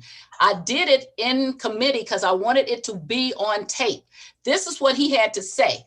Oh, I don't care about having it anyway because the people didn't vote for it right then before we went down. So I don't care. I don't care anything about it. I said, Alderman, anytime when you tell me you want to hear this resolution, I will hear it. He did not ask me for a hearing until the 21st of January. The first time I could hear that bill, because we had 51 bills in committee, hear that resolution was Wednesday, which we had too much. So we had a second meeting on the 28th, in which we had half of our board bills. And then we had the resolutions last, which we do. Now, it did take a long time because we had mistakes and all kinds of things. You've heard me say that Thursday I got up at 4 o'clock in the morning to be able to manage our agenda and to get everything through. And so the alderman thinks everything is so simplistic and he can just run the committee. He is rude. He is out of order. He does not listen. He does not wait to be recognized. He speaks out of turn, and he doesn't know the rules. And then he kept screaming about getting Dave Sweeney and getting the clerk in. So both the clerk and I had a conversation. The things he said about the rules are not correct. The things he said that Dave Sweeney said, I called him afterwards to say, did you say this? This is not in the rules. He didn't know what he was talking about. I have never been so embarrassed in my life. There was no filibustering. There was doing work. During the times that we were doing work, the alderman told the alderman from the 18th, and I'm going to use his name, I don't care about what you're talking about. I just care about my resolution. The reason why rule changes come to resolution is because you're supposed to look at how they affect things. I'm so glad that the alderman from the 7th, they did the second to him, because this is what's going to happen. Because this rule does not affect us now. As all of us should know, if you're not new, is that we actually have to pass new bills on the first day that we come back, which is going to be the 13th or the 14th. So when you're trying to pass this now, one of the things people said they wanted to do is have a full hearing in rules. We were just starting to do that. We did run out of people because we had met for 6 hours. In his empty head, he thinks we were trying to filibuster him.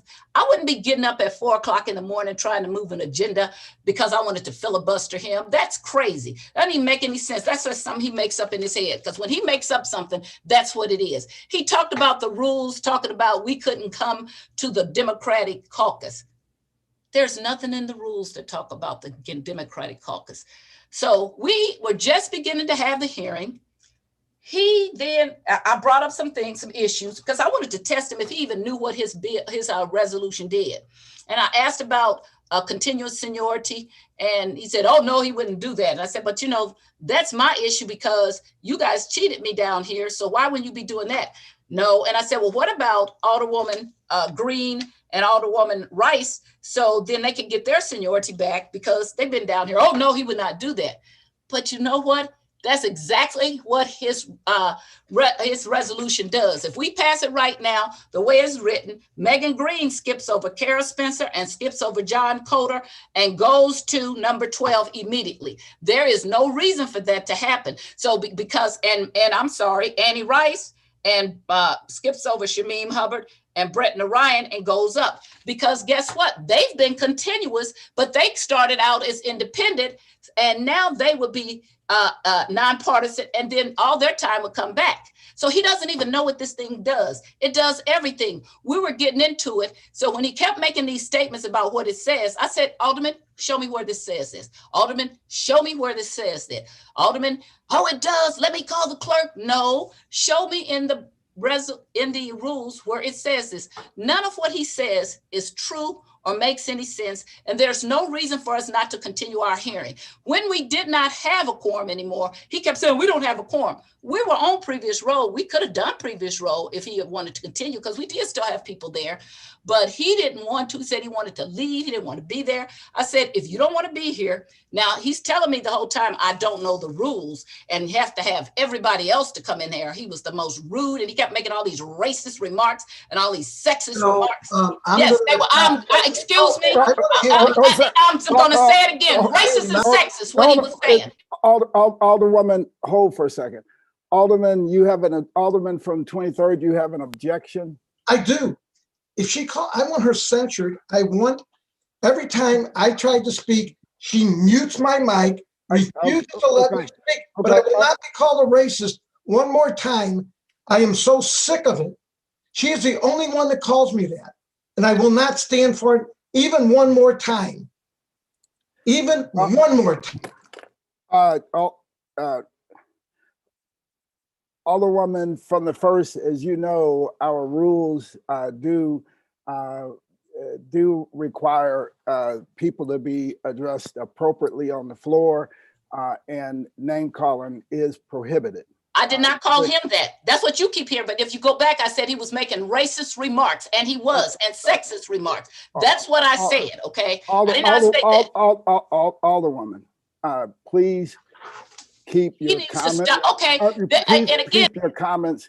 Hold on for a second. Please keep your comments germane. It is germane to this issue coming out of committee or not, right?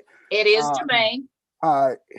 Because he kept making these remarks, but I will move on. I will go on because what you need to hear. Please move on. I will move on. And then he needs you put him in that committee to do this, because that's what he does. He keeps the committee so crazy that I have to mute his mic because he gets out of order all the time. But going back to what is going on here, I don't mute anybody else's mics mostly. What we have going on right here, the way his board bill reads, immediately, which we don't have to do. One of the things that it does, which he didn't say he was opposed to, it gives Annie Rice 2 bumps up, because it gets rid of the referral to party.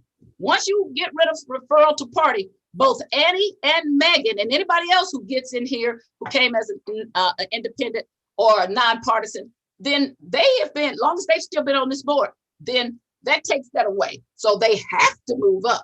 There are other things. We were just getting into the meat of what he was talking about, and he couldn't answer the questions. So I've never heard of somebody taking a board bill out of committee in the middle of committee when we're having a hearing, when the alderman himself, because I set it up for Friday morning. Okay, we'll have a hearing. He says, oh, I have a doctor's appointment. I can't make it. He called in. I want you to know this. We were having another meeting, and all the committee members know this. He called in during his doctor's appointment when he was getting a shot or something. So he's like, oh, I could still be every place. Every time he comes to another meeting, he comes to 2 or 3 meetings, but all of a sudden he couldn't be there this morning. And so I only canceled the meeting, which you can check and see, because he sent everybody something, said, she's gonna hear my bill without me being there. And I don't want my bill to be heard. What he was talking about was resolution. He was not talking about bill. He doesn't want his resolution to be heard when he's not there. I said, okay. Then we continued it till Wednesday morning, because I want him to hear the things that are wrong with this resolution. There is no emergency. These board bills I mean, these resolutions about rules, the things he was saying was not true. I called Sweeney and talked to him at length. He can tell you that. I talked to the clerk. What he is saying is not true. And he's fear mongering among the people and saying, oh, she won't let me have the, I held it at the first time that I could, but I offered him on January, I want to make sure I get the date right, January the 6th, I offered this alderman to hold hearings. Now, is it my fault that he waited to ask for his hearing when we had 51 items on the calendar? And I turned around and I held 2 hearings to make sure those items were addressed. Now he wants to make sure that his things is first. So, and he said this, and I hope the alderman from the 18th is here, since he said everybody was here. But the alderman from the 18th was there at the end and heard all of this that he was doing. There was nothing to prevent us from continuing that hearing either today, this morning, or if he didn't do the quorum call, we would have continued the hearing Thursday. But he's the one got upset, didn't want to answer the questions, never answered a question. I have never heard of anybody taking out a board bill in the middle of a hearing. If you're going to take something out, take it out because I refuse to hear it. It's been over 30 days and you're not hearing it. Not in the middle of the hearing that the alderman himself waited for to ask until this time. He did not ask me, and I have I think I have the text that he sent. He asked me on the 21st, I think it was. So the first time we would have a meeting would be the 27th. And I couldn't do it because we had so much stuff. I have to get these board bills and I have to get them through all the different things. And so we did all of that first. We do resolutions last, and that's what we did. And so if it's in his mind, we were filibustering him so that people would leave. I didn't know who was going to leave. I never talked to anybody. Asked my committee if I asked each and every one of them, and any one of them, if I asked any of them, they were leaving. That is just ridiculous. And I am offended at what he continues to do. And if you're offended that I say the things that he say are offensive to me and racist and sexist as a woman, I'm offended because he tries to run that committee and he will not respect it. And he yells out and then he gets mad because he doesn't have his own way. So if Brett and Ryan and Shamim Hubbard don't mind losing their seniority, and John Coder and Kara Spencer don't mind losing their seniority, then that it doesn't hurt me. But this has not been vetted. It's not been heard. There are other things wrong with what. Point of order. Objection. Alderman from the 16th, please state your point of order. Yeah. The members that have been named are deliberative, part of this deliberative body, and they should be addressed as aldermen or alderwoman and not by their names. Exactly. So when you're on the floor, you have to, it's corral rules, you have to address them by their ward number. And I also have to address them by their title. So he is correct. And I am sorry. I'm sorry if the alderman from the 7th and the alderwoman from the 20th doesn't mind losing their seniority, and the alderman from the 23rd and the alderwoman from the 26th doesn't mind losing their seniority. Okay. But that's what happens under this bill. I mean, under this resolution. And I don't understand what the push where you have to do it, because he doesn't want it to be any scrutiny about this. And it has not been vetted. And if you only ask for something at the last minute, then to come and try to say, well, this needs to be taken out and we're not going to be able to have this and we're not going to be able to have that. It is not true. The things he is saying is not true. If they were, I would say them. I do it all the time. If it's something against me or for me, I try to be as fair with the rules as I possibly can. And what he's saying is just not true. And get your little piece of paper that talks about seniority, because the minute that we pass what he's saying the way it's said, then it's going to change some people's seniority. And I still am very offended that he would come and tell these things. And I would also, since you're the friends with Mr. Sweeney, Mr. President, I would ask you to call him and ask him, didn't we have this conversation? He used Mr. Sweeney's name at infinitum, and when I called David Sweeney, because I got his phone number just like you do, he was like, what are you talking about? No, we talked, the clerk and I, the things that he is saying is not correct. And so if you take this out of the rules committee in the middle of a hearing, you will be setting a dangerous and impossible precedent of something that has no business being done. And he has been counseled by more than one person on this committee about trying to, on this board, about trying to work things out. He wants things his own way. I do have something else. It is not appropriate to bring it now.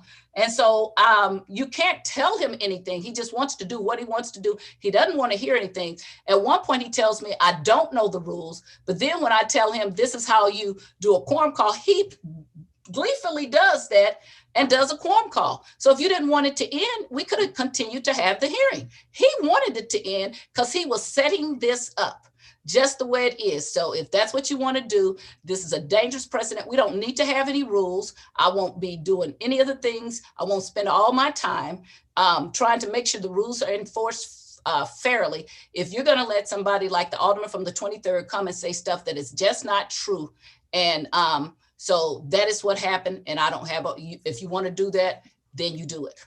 All right, thank you. Alderman from the 24th. Thank you, Mr. President. I do agree with the alderman from the 23rd that this is important that we do have this conversation before the election, so we know where things are going to fall. Would the alderwoman from the 1st yield for a question? Alderman from the 1st will yield the question to the alderman from the 24th. Yes. Thank you. 24th, please proceed. Thank you, Mr. President. Thank you, Alderwoman.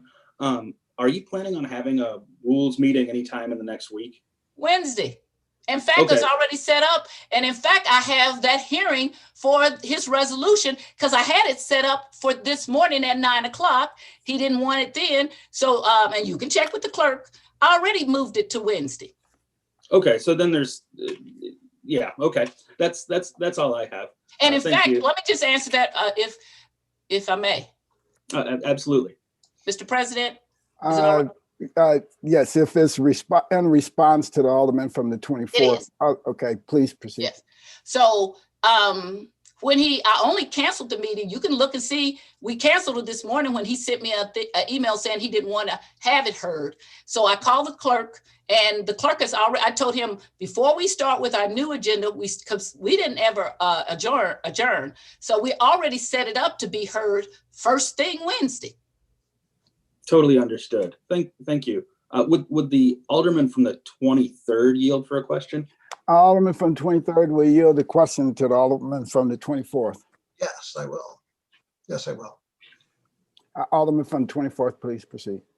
Thank you, Mr. President, and thank you, Alderman Vaccaro. Is there any harm Yes. to waiting until Wednesday to see if this thing can get out of rules the old-fashioned way? There is. One is the games. Two, the only way that in the meeting, I want you to go back and watch it. Everyone in that meeting was fine with this. She was the only one not fine. And she started to just go on and on and on and on. The only way this will ever come out of her committee is if I make her the head of the Board of Aldermen, which is never going to happen.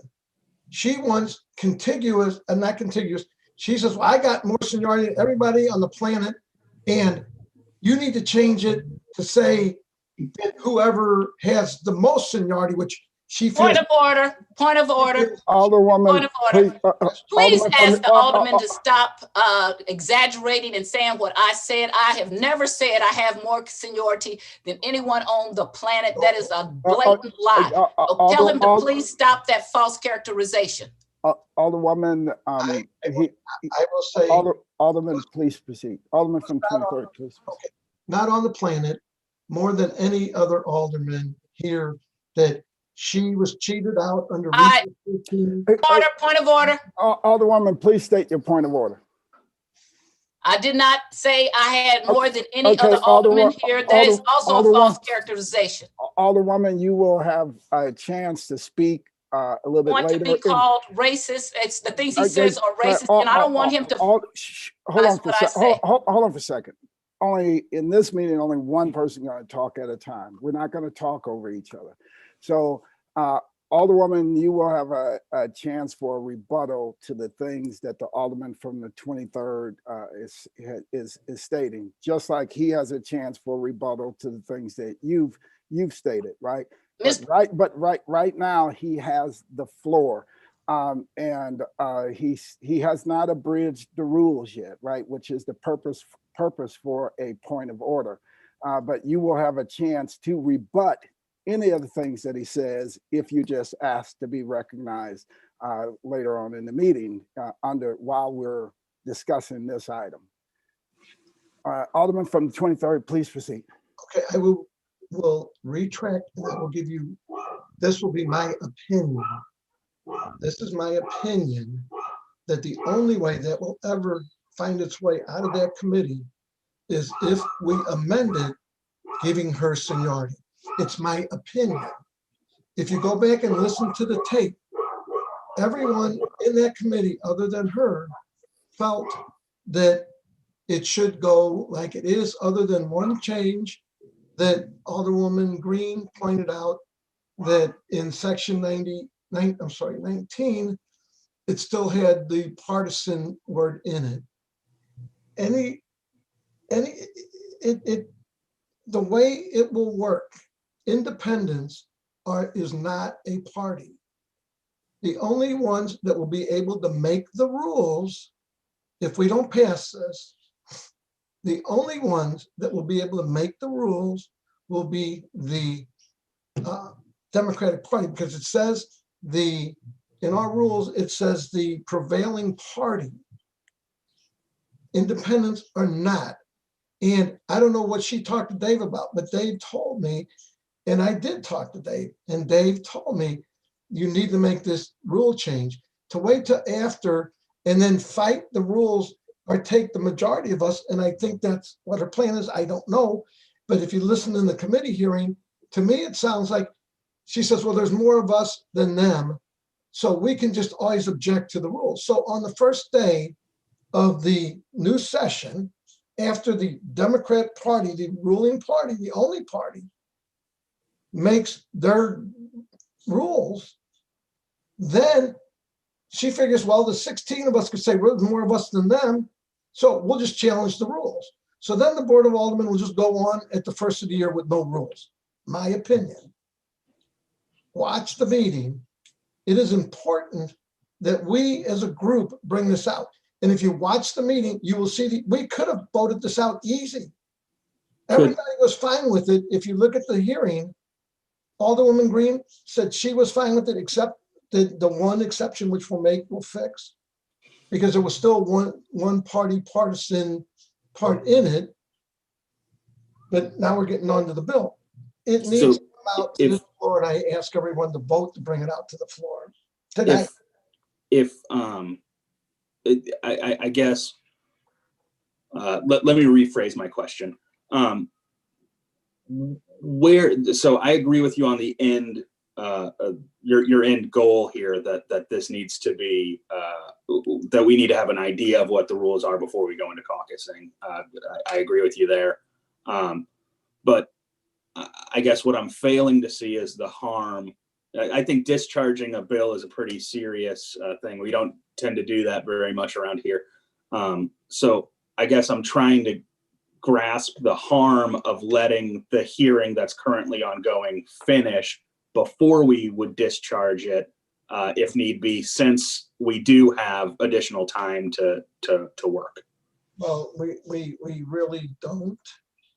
And I'm just going to continue and just say, this is what we're going to vote on, whether to take it out of committee or not. And I strongly believe and strongly encourage everyone to vote to take it out of committee. Let's discuss this with all of us, and let's move this forward so that we can all participate in the caucus where the rules are made. Because sure, no, I do understand your concern there. I guess that's the end of my line of questioning. I'll be a no on discharging this today. If next week we come back and we have the same issues where it's still in committee after it's been given a fair opportunity to be heard, then I'll be with you on discharging it. But for today, I'd like to let the chairwoman of rules finish her hearing on the matter. And with that, I'll yield. Thank you. Alderman from the 22nd. Thank you, Mr. President, members of the board. Although I have a lot of disagreements with the Alderwoman from the first ward, I agree with her today.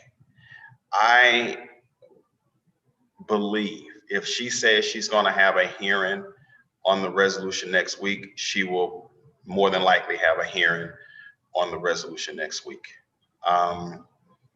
I haven't been watching the Rules and Engrossments hearing, so I can't say whether the Alderman from the first ward is right or the Alderman from the 23rd is right. But I will say that the Alderwoman from the first ward has said on numerous occasions that she has more seniority than everybody. Now, she's right if you add it collectively, but it's not continuous seniority, which that matters. So I would ask if the Alderman from the 23rd would yield. Alderman from 23rd, we yield the questions to the Alderman from 22nd. Yes. Alderman from 22nd, please proceed. Alderman, do you think that the chairwoman of Rules and Engrossment would not hear your resolution as she said next week? I'm sure she'll hear it, but when it comes out of committee, understand this, the amendment will be that it will make it that she has the most seniority, which will jump her over you. If Lewis becomes mayor, she'll be the president of the board. As long as you're fine with that, that's what we're going to vote on, because that's the only way that will see the light of day. And that committee, I'm just telling you, a very bad idea. It's here. We're all here. I would ask that it be taken out of committee. And I'll leave it at that. Let everybody vote. If it doesn't, so allow me to make this an educational moment. So let's suppose that it's amended in accordance with whoever wants their way. It still has to come before the full body to be voted on. It does not become the rule just because it passed out of the Rules Committee.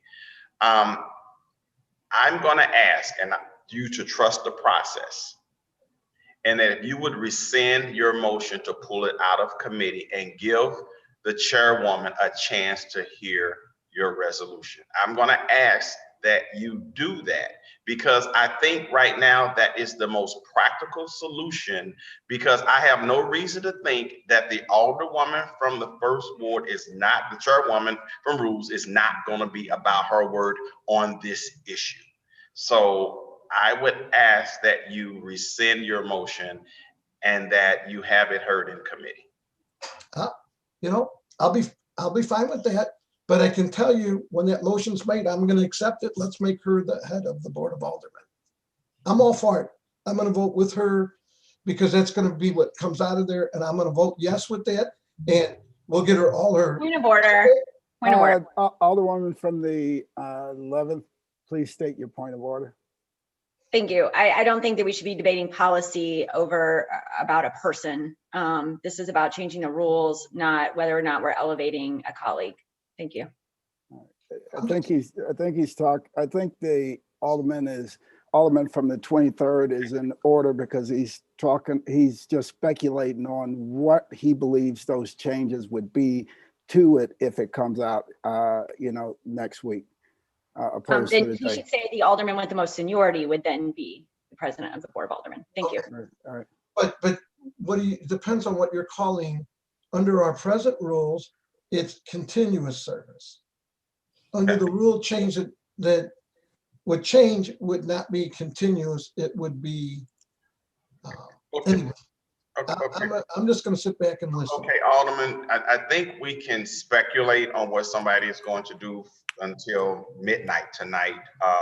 I'm just trying to be, practical in this situation. I understand emotions are high right now. I understand that seniority is a very important issue. It certainly is important to me. It has to be done in a very fair and equitable way, almost as the way we done business in the past. I mean, it has to be fair at the end of the day. I'm just asking if you would just rescind it and trust the process, and that we, can debate this before us next Friday. I'll rescind my motion and look for a meeting on Wednesday. All right, thank you. So the motion to pull Resolution 78 out of committee, the primary motion was rescinded. Alderman from the 7th, you rescind your second? Yes, Mr. President, I will rescind my second. That's why I had my hand up. Okay. The Alderwoman from the 1st and I have certainly had a number of disagreements, but I found her to be honorable when she says she'll give you a hearing. Generally, she keeps her word. So, I mean, we can have a philosophical debate about seniority next week, but let's let the hearing process continue. So yes, Okay. I withdraw my second. I did not have all the facts on this. Okay, all right, thank you. Madam Clerk? Yes. Please proceed.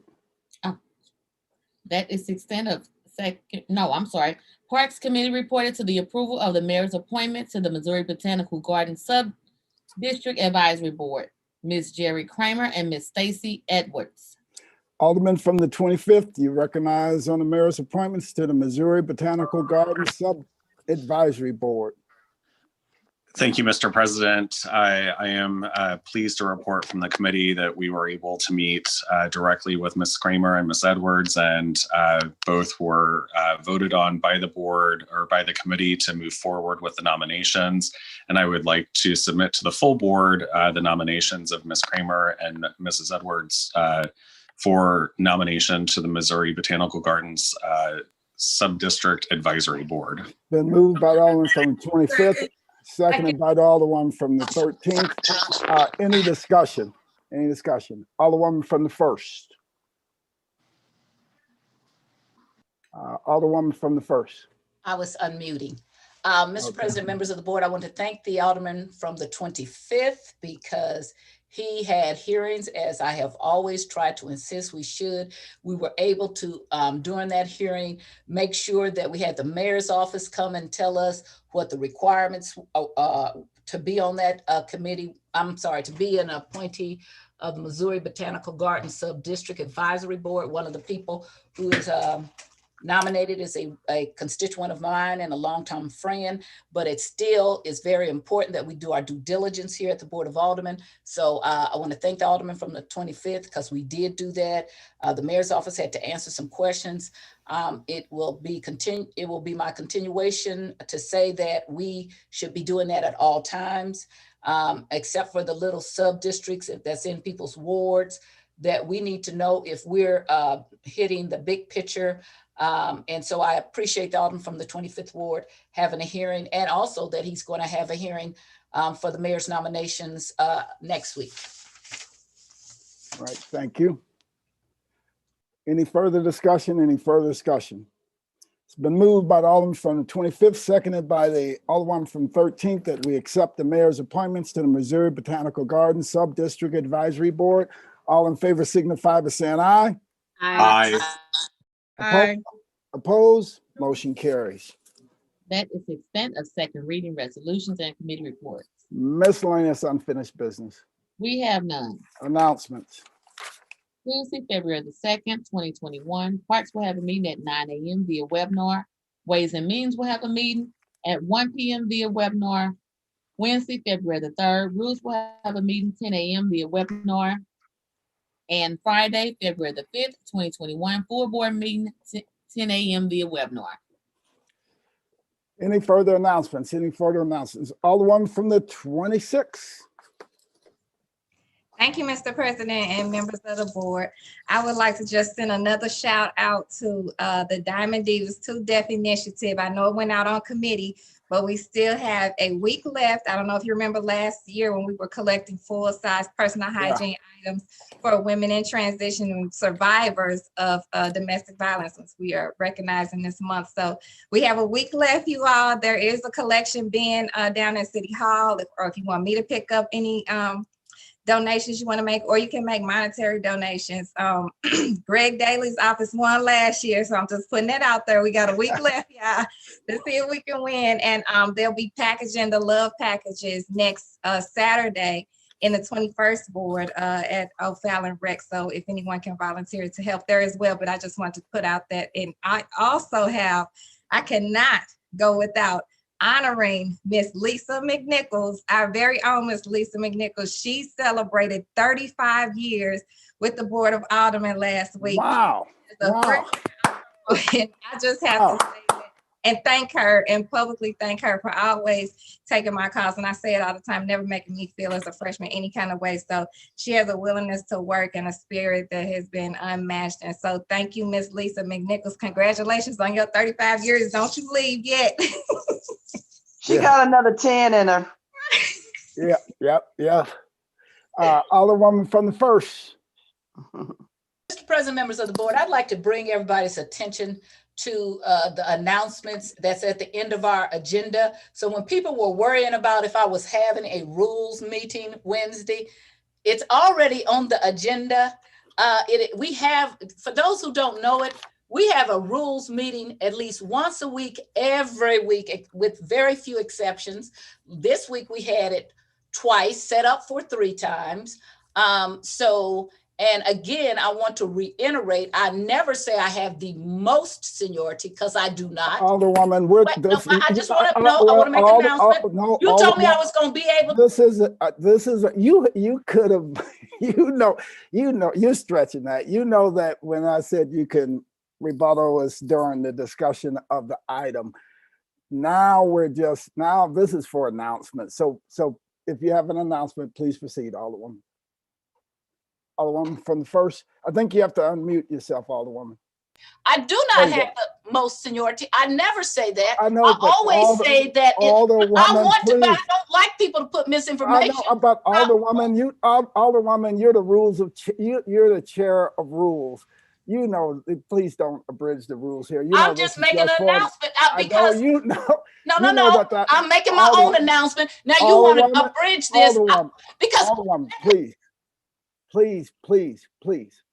Let's just that item is not in front of us. But the people were asking about me having this meeting. It's on here, right here. Why are you closing it off? You stated that the meeting is on there. Now let's move on. Do you have anything else? But we're not going to revisit an item that we've passed on the agenda. Point out that we don't seem to know that it's already there. So don't question my credibility when it was already there in the first place. All right, it's on the agenda. Thank you. So, Alderman from the 22nd. Thank you, Mr. President, members of the board. Mr. President, I don't want to be out of order.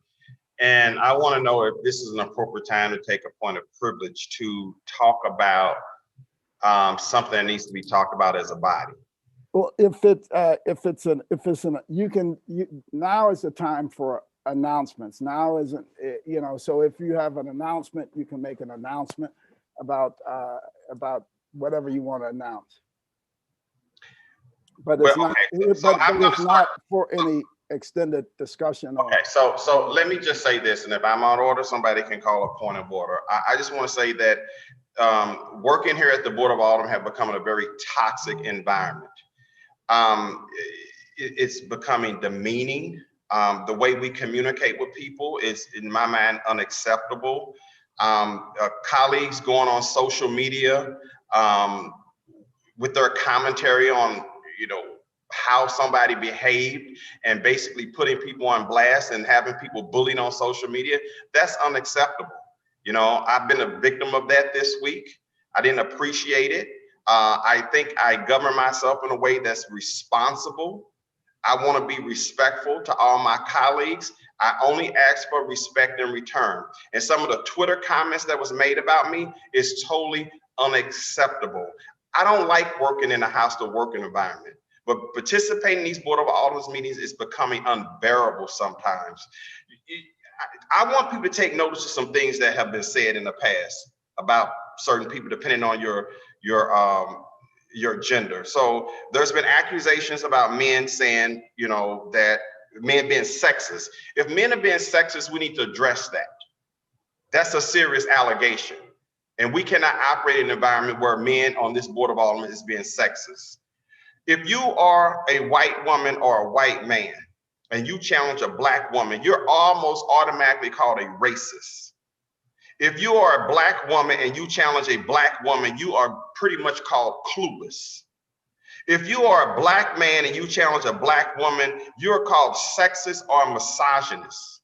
Those are serious charges leveled against colleagues.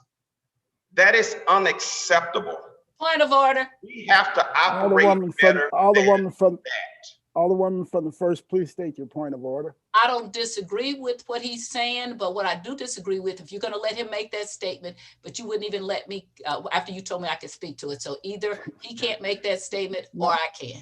No, I was talking about things that you were referencing an item that we had already passed on the agenda. I was referencing our agenda. Yeah, but our agenda. Our agenda. So if we're okay, not okay, then I'm going to ask for a point of personal privilege also. No, Alderman from the first. Thank you, Alderman from the 22nd. Do you have anything final to wrap this up? Well, what I want to say, Mr. President, I want to ask my colleagues to be very mindful of the things that they say and they levy against each other, especially on social media. Because here's my promise. If you want to go out there in the universe and talk bad about me and try to demean me, it's not going to be met with kindness. And so that becomes counterproductive. I really want to work with my colleagues. We have an obligation to work in the best interest of our constituents across this whole city. So I just want to bring that to the forefront of everybody. Thank you. Thank you, Alderman. Alderman from the 25th. Alderman from the 25th.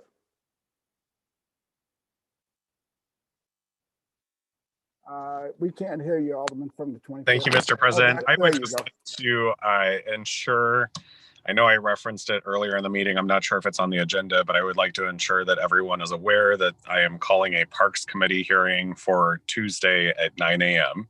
It's that easy. Thank you. Thank you for the announcement, Alderman from the 25th. Thank you. Any further announcements?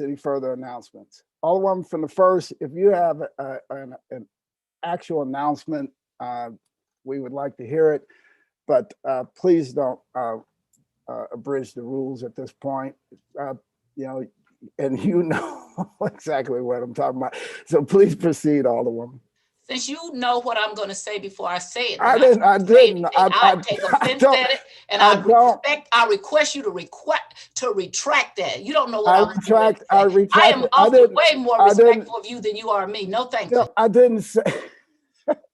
I didn't say that exactly did, and I we're don't going to say anything. You don't know what I'm going to say. I moved on. I just said if you had an announcement to proceed. That's what I said. I don't want to proceed. Thank you, because since you know what I'm going to say, I was going to ask if this was the time for point of personal privilege. So you do not know what I'm going to say. Please do not make remarks before I talk. Thank you. All right, I so noted. Thank you, Alderwoman. Any further announcements? Alderman from 22nd, you recognized on the motion to excuse. Mr. President, members of the board, I move to excuse the Alderwoman from the 14th Ward due to necessary absence. It's been moved by the Alderman from 22nd, seconded by the Alderman from the 10th. Any discussion? All in favor signify by saying aye. Aye. Aye. Opposed? So moved. Alderman from the 22nd, you recognize on the motion to adjourn. Mr. President, members of the board, I move to adjourn to next Friday, February the 5th, 10 a.m. via webinar. Second. By Alderman from 22nd, seconded by Alderman from 10th. All in favor signify by saying aye. Aye. Aye. Opposed? We stand adjourned. Thank you. You all have a great weekend.